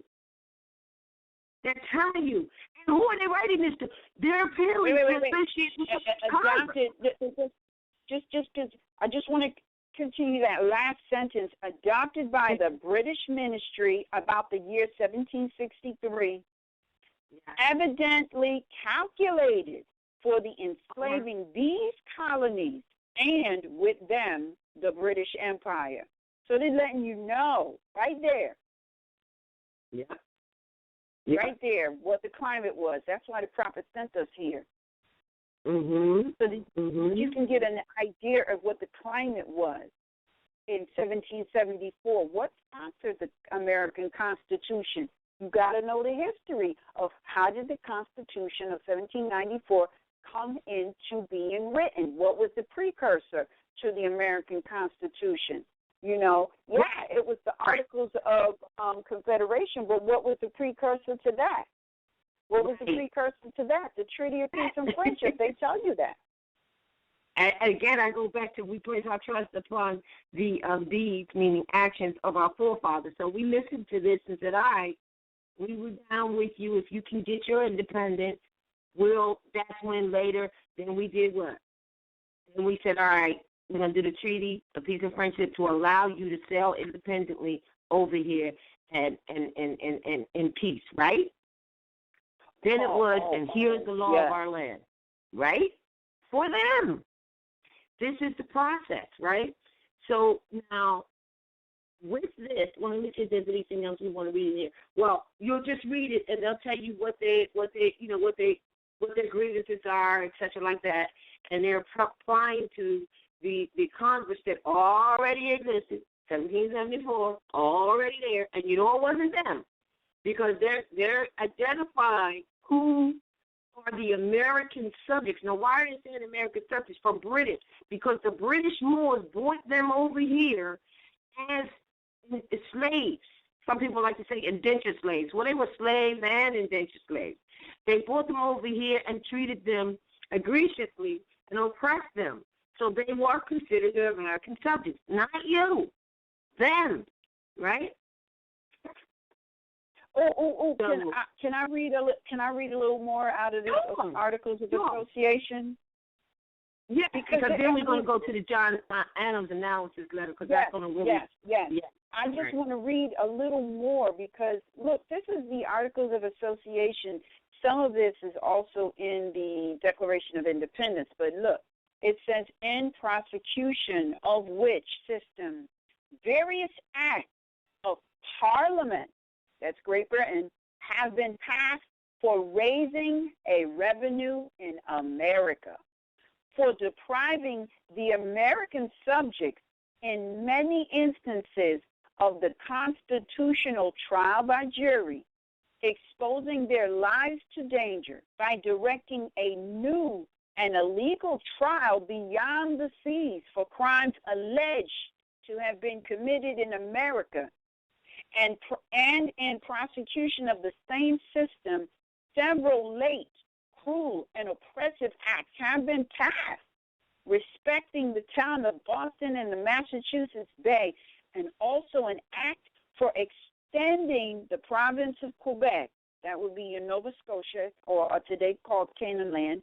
so as to border on the western frontiers of these colonies, establishing an arbitrary government therein and discouraging the settlement of British subjects to that wide extended country, thus by the influence of civil principles and ancient prejudices to dispose the inhabitants to act with hostility against the free Protestant colonies whenever a wicked ministry shall choose to direct them.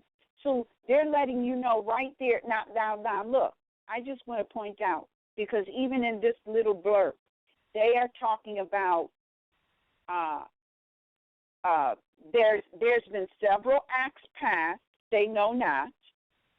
Sound familiar? They are being charged and they don't know what the crime is for. Sound familiar? They're being kidnapped and taken overseas. Sound familiar? I mean, we're not being taken overseas, but we are being kidnapped and taken. Well, this is being given a new and illegal trial beyond the sea. This is equivalent to the Moors being kidnapped and being taken away from their home, away from their government, and being tried in an illegal and new trial under a foreign corporation that has no judicial powers. This is the same thing that is happening right now. This is why the prophet pointed us to 1774. Why? Because of this activity here. The Constitution was written to protect not just the Moors, but those other citizens. Because if this was happening to these other citizens that work for the British company, spill over and infect the Aboriginal indigenous people, which is why that Constitution in the very beginning, what does it say? It says, to ourselves and our posterity. This protection is for us and our future generation as well as those members of the Union States. Yeah. This is our protection. So so for all those words running around talking about, oh, the Constitution was suspended, it can't be suspended. That's right. It That's can right. never be suspended. What Constitution are they talking about? Because they're sure not talking about this one, the Organic Constitution. Yeah, right? It can never be suspended. Never. The only way that this Constitution can be suspended, because you have to also understand that the Constitution was written in harmony with universal law and under the 5 principles of love, truth, peace, freedom, and justice. For the Constitution to be suspended after being adopted from the Aboriginal indigenous people, the entire universe would have to collapse, which means we ain't got no planet Earth left. That's right. And now that's interesting. That is very interesting. This is lack of study with some other intent. But now I got a message from now what we just read was the Articles of Association, and you'll find it on the Forgotten Scrolls of RVBey publications. But Mutaz did send me I think this is Mutaz, I believe. I don't know who this is, but the information is solid. He says there's nothing but custodians of the Moorish science at the Vatican City waiting for Moors to take their place amongst the affairs of man. Oh, wait a minute, that was old. He didn't send that. He sent this. This is something else. I apologize. He says there's a book called White Gold, The Extraordinary Story of Thomas Pillow and Islam, 1 million white or European slaves by Giles Milton, and it's called 1 Million White Slaves by Giles Milton, and another book called White Women Captives in North America, Narrative of Enslavement by Khalid Bekaovi. Now, with that being said, and what we're talking about, the Prophet sent us he said the Constitution of 1774. We searched and searched Articles of Association of 1774 to prove what's what. Now, the John Adams letter, observation of Mr. J. Adams' letter of July 17, 1780. Now, hold on. They had their independence supposedly submitted in 1776, right?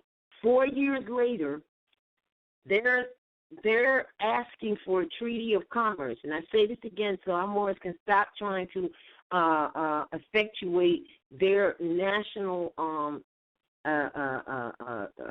protections through commerce. Please, we allow them to come and do commerce. So before I read the first thing, let me just read this. They said in this letter, and this is the observation of what these modern Europeans were requesting. It said to be solicitous about a treaty of commerce before peace is established is like being busy about furnishing a house before the foundation is laid. And that's point number 1 on this document. Yes. So here it is. The Treaty of Peace and Friendship hadn't even been established yet. And let me tell you why. Because at the bottom of that letter, that page, it says, let me see. Let me find it. What they're saying to them is, first, we need to know that you have received your independence from the British. Now, is that not really unveiling? Yes, and just one last piece of information. Mm-hmm. That was written in 1780. Yes. The Declaration of Independence was written in 1776. So in 1780, it still had not been acknowledged. That's just right. So everybody knows. The mail was slow coming from the British. You think the mail was slow down? No, it was real slow then. I think that Great Britain was sitting on it because they was trying to figure out how they was going to be able to circumvent agreeing to this, and they did. They figured it out. They figured out that they would find within these modern Europeans some traitors that would double-cross them, and infiltrate this government that they were brought into. And that's exactly what they did. So, look, they waited how many years? 76 to 80 to come up with some sort of a plan. Mm-hmm. And they came up with one. Mhm. Right. You know you're right, because it says oh man, you're right. They were like, wait a minute, we don't know whether we're gonna. I just had it. Let me just find it. He's saying we have to first know that there's confidence. You know, that's what this whole letter really is about. Yes, that letter is amazing.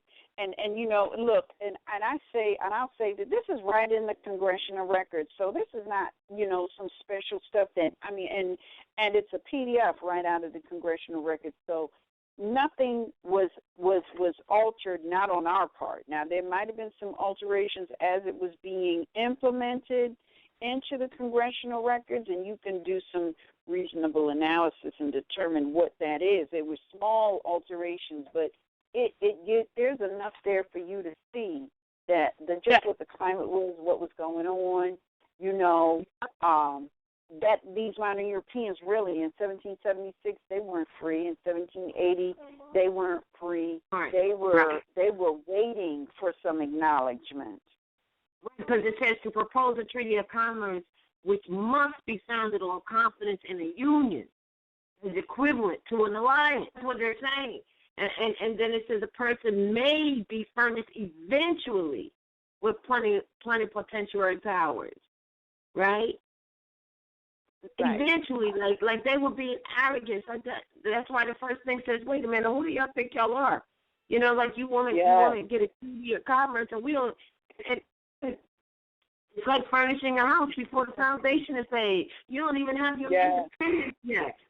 Matter of fact, we haven't heard back to say that you did.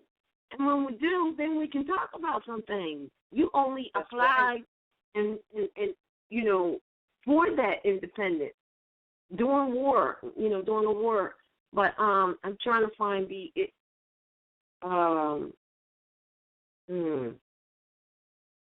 trying to find it at the bottom of one of the pages where it says that acknowledgement must be facilitated by proposing, no, that's not it, proposing a treaty of commerce, for the English are at present well persuaded that they will have such a treaty with America when they shall judge it proper to have it. Like when it's judged proper to do so, but they were trying to push the issue, right? They were trying to push the issue, but that last, I thought it was on the last page. I'm going to find it. The exact sentence that proves that where they say to them, wait a minute, we haven't heard back yet that you guys are free, that you gained your independence.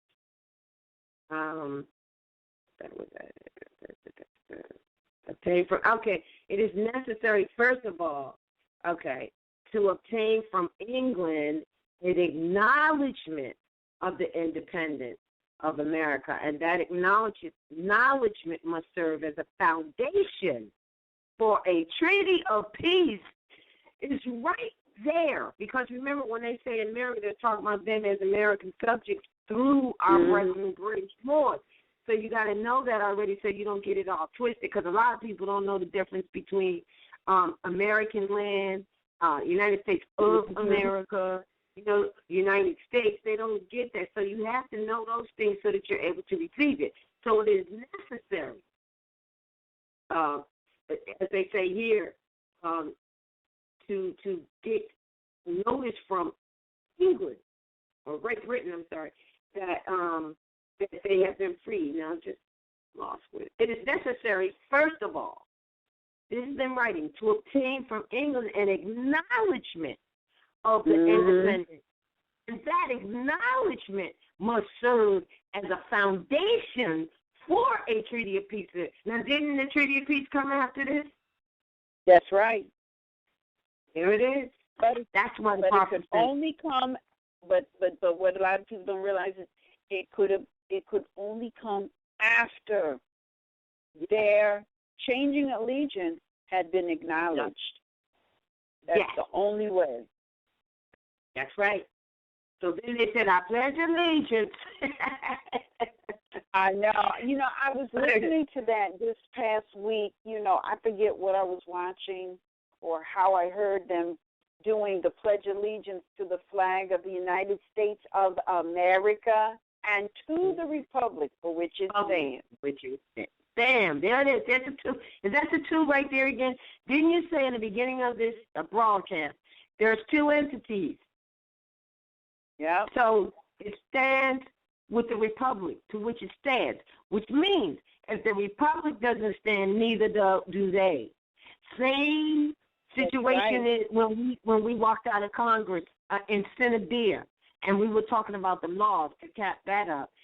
The laws have to go through a process through the Congress. If Congress walks out, the only way, and this is in the Constitution, it's in the Constitution, how laws are made and promulgated, all right?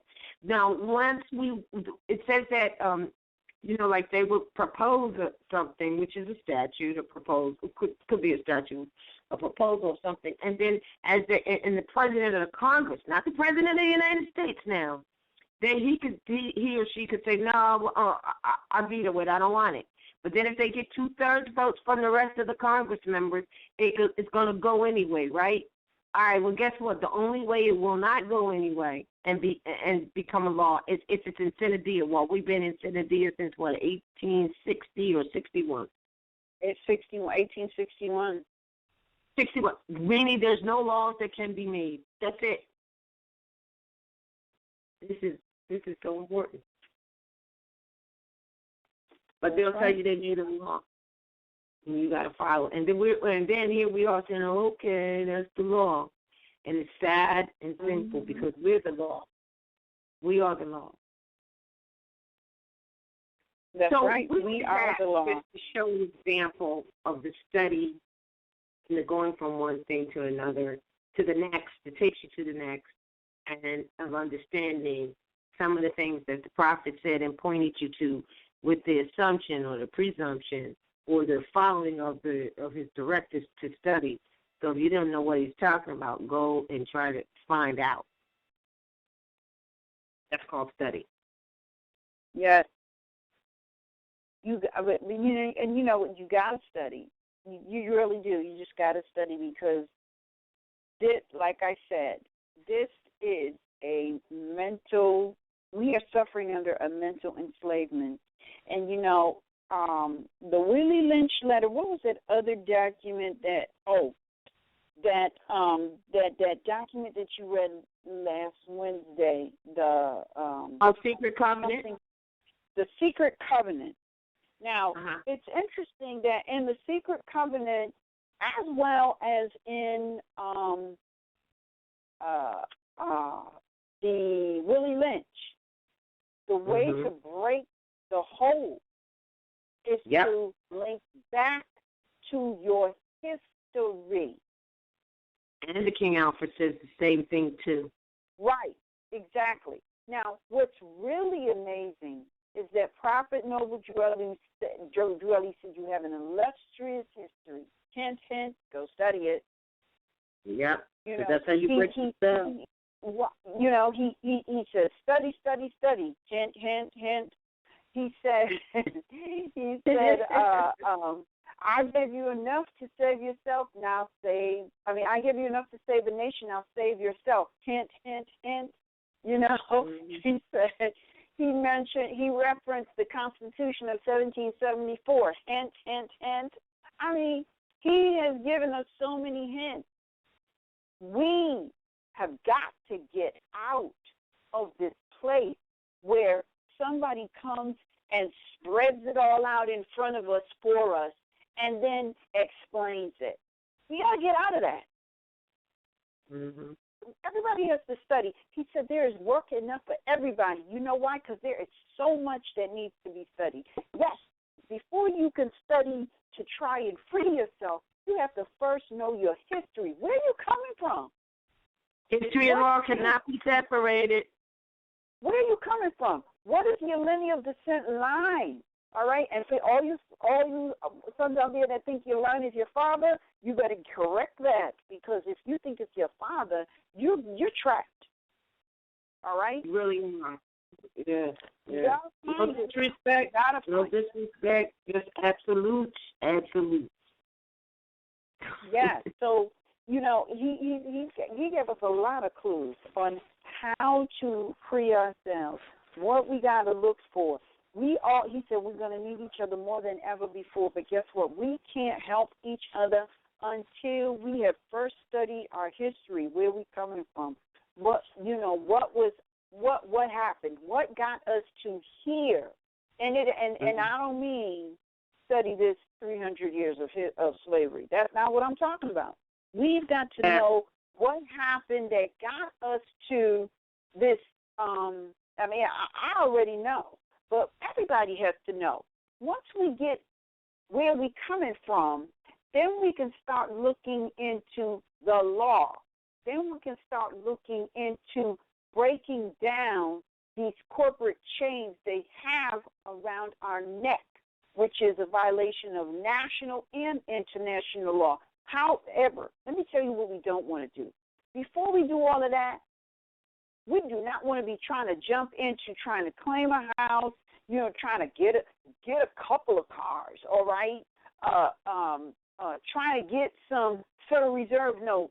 We don't want to get into that. That's not where we need to be. This is why, and anybody who's chasing down Federal Reserve notes or credit, you don't understand when the prophet said there will come a day when you will see a $20 bill on the ground and you will step over it. That is the day that you absolutely, without a shadow of a doubt, know that you are either an heir or a beneficiary to a vast estate, and you never needed to slave to collect Federal Reserve notes. Do you know that even the Federal Reserve Corporation says that the only reason that it is circulating is because the people believe in it?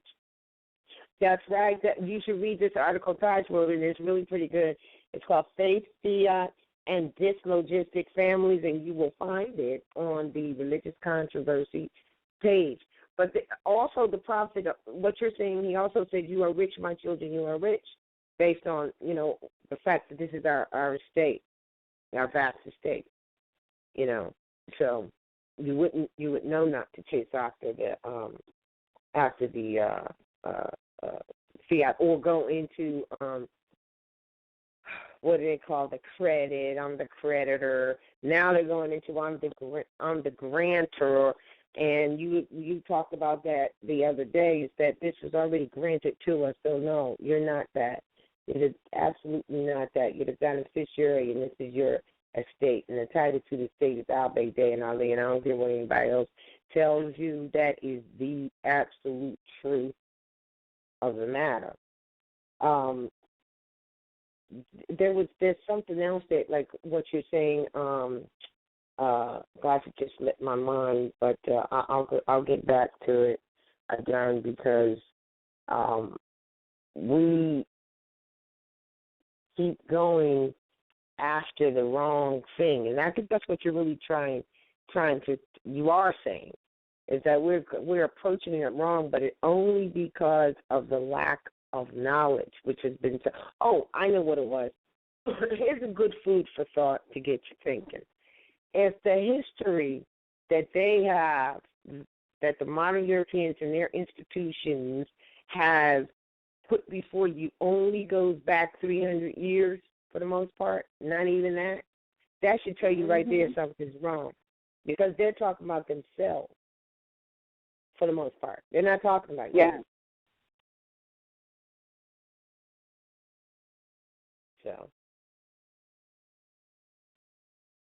So that's another food for thought to get you thinking, because the prophet said, if I could just get you to thinking, you'd free yourself. Yes, exactly. Yeah. But more and that's what we got to do. Look, and I can't say it enough. I don't care who you are, and I don't care how long you've been studying or in the Moorish mindset. You've got mental conditioning going on. You've got it going on. Your job is to study more than you take in the crappy information so that it can be diluted. But in the meantime, while you are studying to dilute, what you have to do is recognize when that mental slavery pops up and starts working against the betterment of the family, not just you, the family. This is the uniting of families. This is the uniting of Asia. It is not about just one individual. Thinking about ourselves is what got us into this situation. So, yeah, the prophet said, I gave you enough to save a nation, now save yourself. But in saving yourself, you are raising your energy. You are no longer participating in activities that promote division of family. So you saving yourself does save the family. You know, it's interesting you should say that because we've said it many times. As society originates with family, so does the authority of government. So that means so does the authority of government over the family. Then it says, as soon as any part of a person's conduct affects prejudicially the interests of others, society has jurisdiction over it. So the family has, it's about, the nation is about family. That's why last night we were going over how some people think that the family, the tribal, what they call the tribal name, you know, is separated from the nation, you know. So but where we're at right now is you need each other more, but you're going to need each other more later, because this that's going down right now, and I mean, look, if you look at, another reason why we brought up the Constitution and the democracy, and which is void and fraud. When you look at this clown they have that's supposedly representing them, and you look at democracy and it says the mob, it's mobocracy, it's masses. Well, for them, not for you. They're going down with this Trump guy because, you know, anything will go. They are really non-tolerant of the fact that Barack Obama, who they think, you know, is a black man, you know, is president, and they don't have any other choices in that.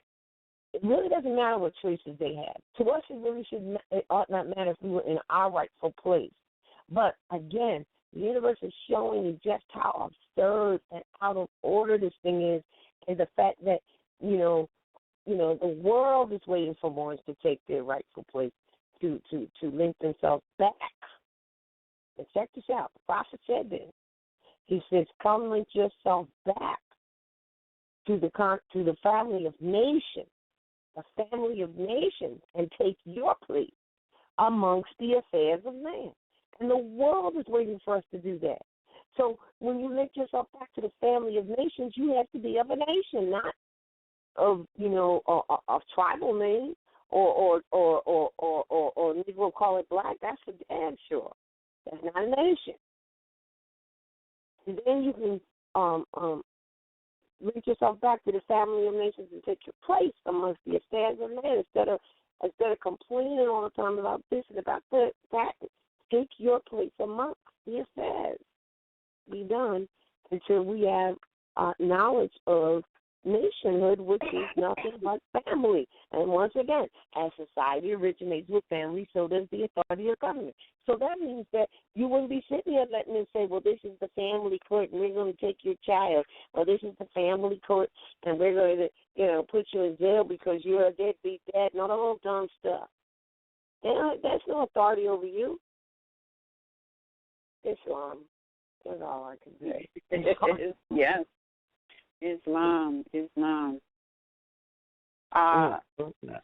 There's just, like I said, there's just so much going on that works against us as a family, in terms of uniting. I'm telling you, I see, the prophet said that there's only a handful of people that's going to make this transition. He also said that, there will come a day when you will go to the store and you'll send your child to the store and the child will come back and say, Ma, I seen a man. Because ain't going to be too many sons make this transition. Ain't going to be a lot of people that don't make this transition. When you say that, some may take offense to that because they don't understand exactly what you mean or they don't understand exactly what the prophet meant. That goes back to having a greater respect for womanhood is having a greater respect for nation. That's right. Really. And nation is family. Exactly. And you're right. We really don't look. This is what's coming, whether you like it or not. This is what is coming. Listen up. Our numbers are going to be drastically reduced. Drastically reduced. Because we don't listen. Because we don't study. Because we do not want to let go of the mental slavery, even though we know it's mental slavery. We refuse to let go. We got mothers that are doing horrendous things to sons, when in actuality they're fighting the wrong people. Mother, you are the heir. The one that's holding your airship hostage is those modern Europeans, but they can only do that as long as you agree to stay as mental enslavement. Sons, those babies, those are her babies. They came here in her womb. Those are hers all day, every day. They set the son and the mother up to fight against each other, which continues to divide the family. This whole thing is about keep the family divided. It ain't personal. Keep the family divided because as long as the family is divided, we'll never, ever wake up out of our mental enslavement, and that's why the numbers are going to be drastically reduced. There you go. There it is right there. Because we refuse, both mother and son, refuse to wake up. Refuse to wake up. This is why our numbers are going to be drastically reduced. We sit here and we say, oh, I love my baby. I love my son. I love my daughter. I love my family. No, you don't. You don't. Because if you really loved your family, really just your immediate family, you will do everything in your power to unite your family instead of fighting and using these foreigners to help you do it. That's right. Putting their nose in the family affairs instead of stepping up to the plate and be big enough to step back. If it will unite the family, if it will bring harmony, step out the way. But we can't get past the mental enslavement, and that's why our numbers are going to be drastically reduced. I see it so clearly because everybody got petty foolishness going on. Meanwhile, the inevitable is approaching. And so, with what you're saying, is we're all forced to make changes. To everybody needs to take a good look at these people we say we love. Take a good look at them that we say we love. Because if we don't wake up out of the mental enslavement, I don't care if they're older or younger or infants, they ain't going to be here. That's right. You're taking them out. They ain't going to be here. They ain't going to be here because you refuse to wake up out of this mental enslavement. Stop allowing these modern Europeans to make you fight against family. Some of your own you need to even step back from. If it's not about uniting the family, you need to walk away. And if it's not universal, walk away. We play too many games. That's why the prophet said, hey, We are hard-hearted people. We ain't never done nothing except at the point of the sword. And he's so right. He's so right.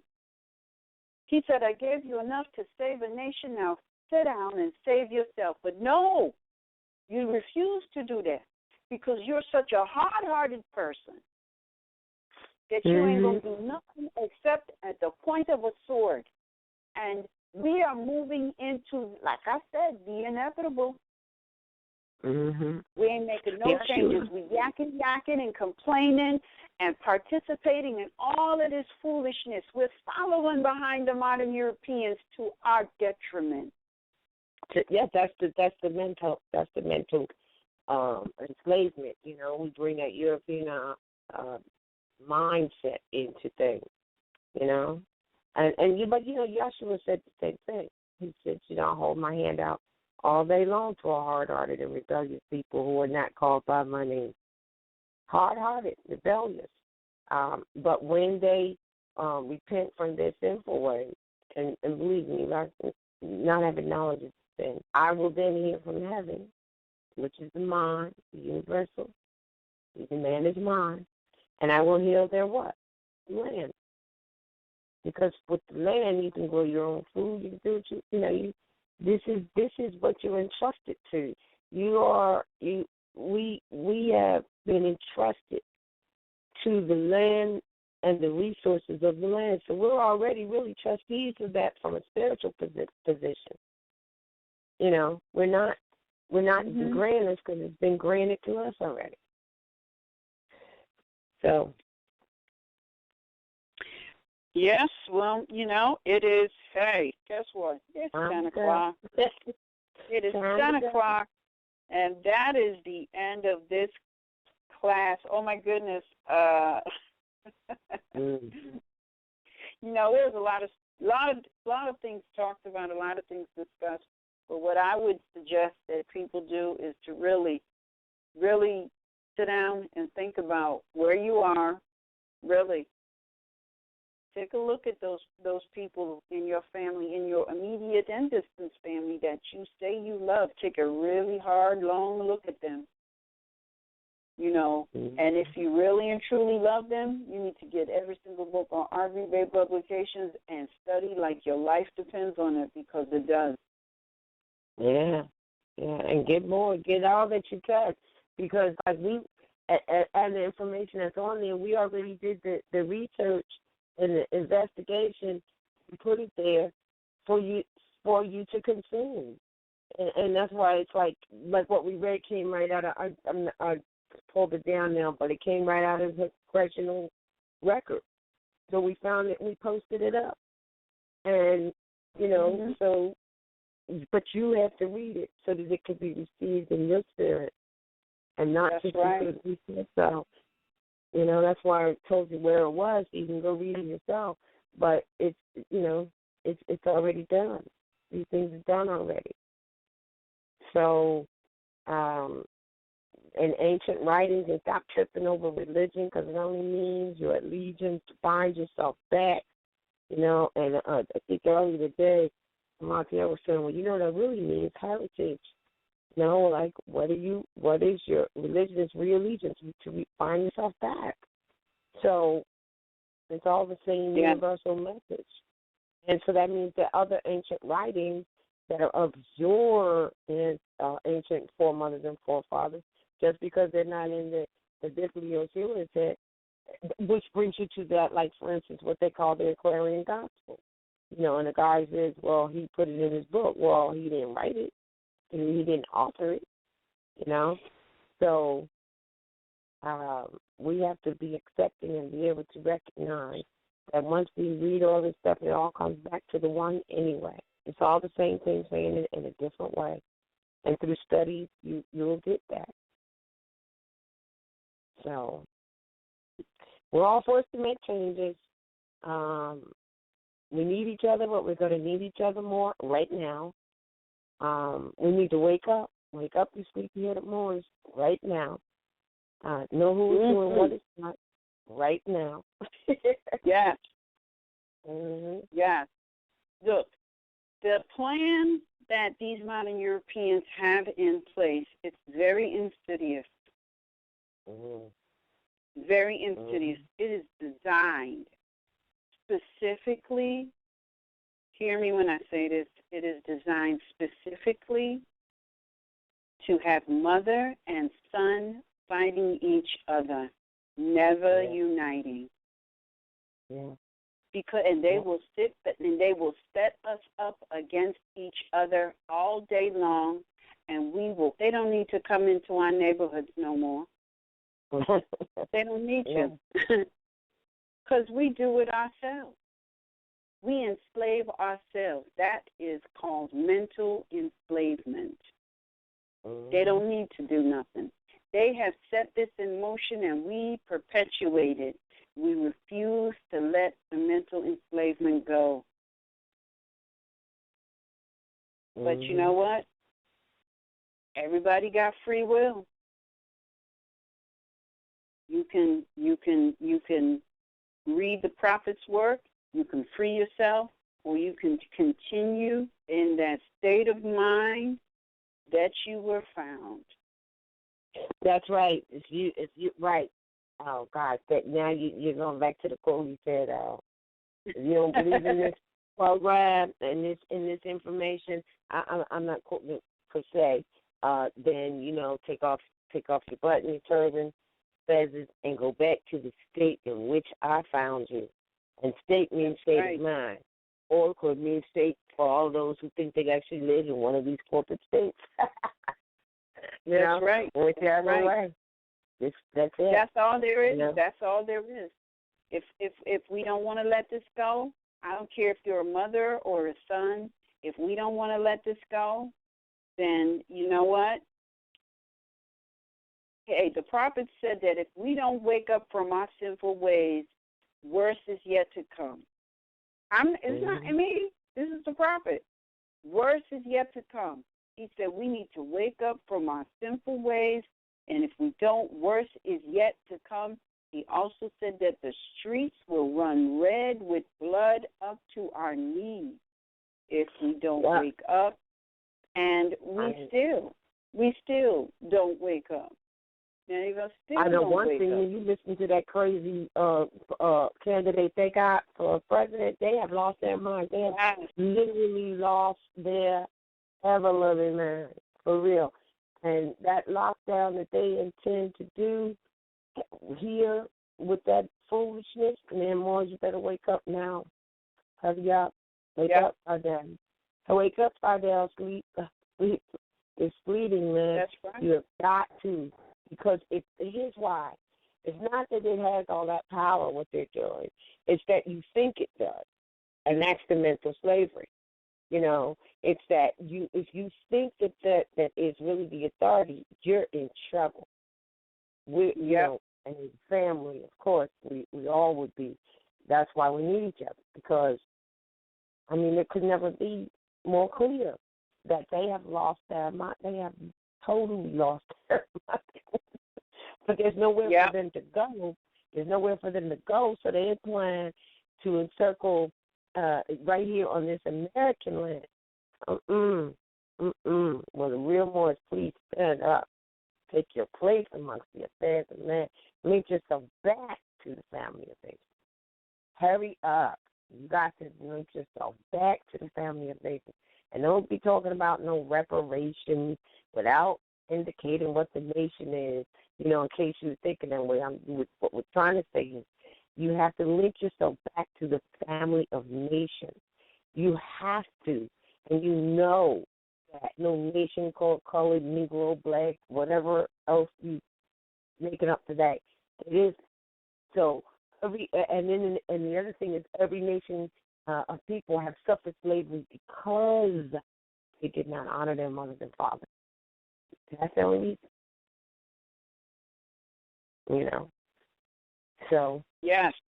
So with that, we will conclude this broadcast.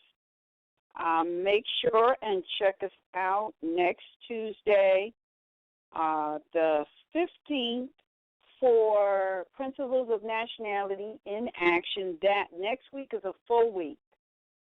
Tuesday, we got Principles of Nationality in Action at 9:30. Those are open lines. Those are open lines where we take calls. And we have Moorish Heritage and History School. Make sure and check the website to see if we will physically be near Harlem for class. If not, we will be doing another broadcast. And then we have Sons of Allah on Thursday, the 17th. And I believe the 20th, we have Sisters Standing on Law, part, is it 3 or 4? Well, we got through all 21 of those questions. It would be part, it's part 4 because that's just the discussion. That's the discussion of everything. I thought it would have been 3. No, it's the discuss. We're going to discuss everything. We're going to put it all together, and we're just going to open the lines and discuss. And it is the eve of the new year. All right. Wonderful, wonderful. The 5th of March is the Sister Standing Law. It is also the eve of the new year. So next week is a very full week. So make sure and check us out, and we'll see you back here on Tuesday at 9:30. Peace and love to everyone. I got to say one thing. You just said that the eve of the new year coming, the spring equinox, right? And I want to reiterate one more time. My new word for this new year is called absolute. That means absolutions. Principles, already done. That's my new word. Yes. That's how I'm bringing it. I'm gonna make up something that rhymes with that as a slogan. But that's it. So see you on Sister Standing on Law. Will be the eve of that. So we'll have something special. Yes. Mhm. All righty. So we shall see you. Peace and love to all. Peace and love.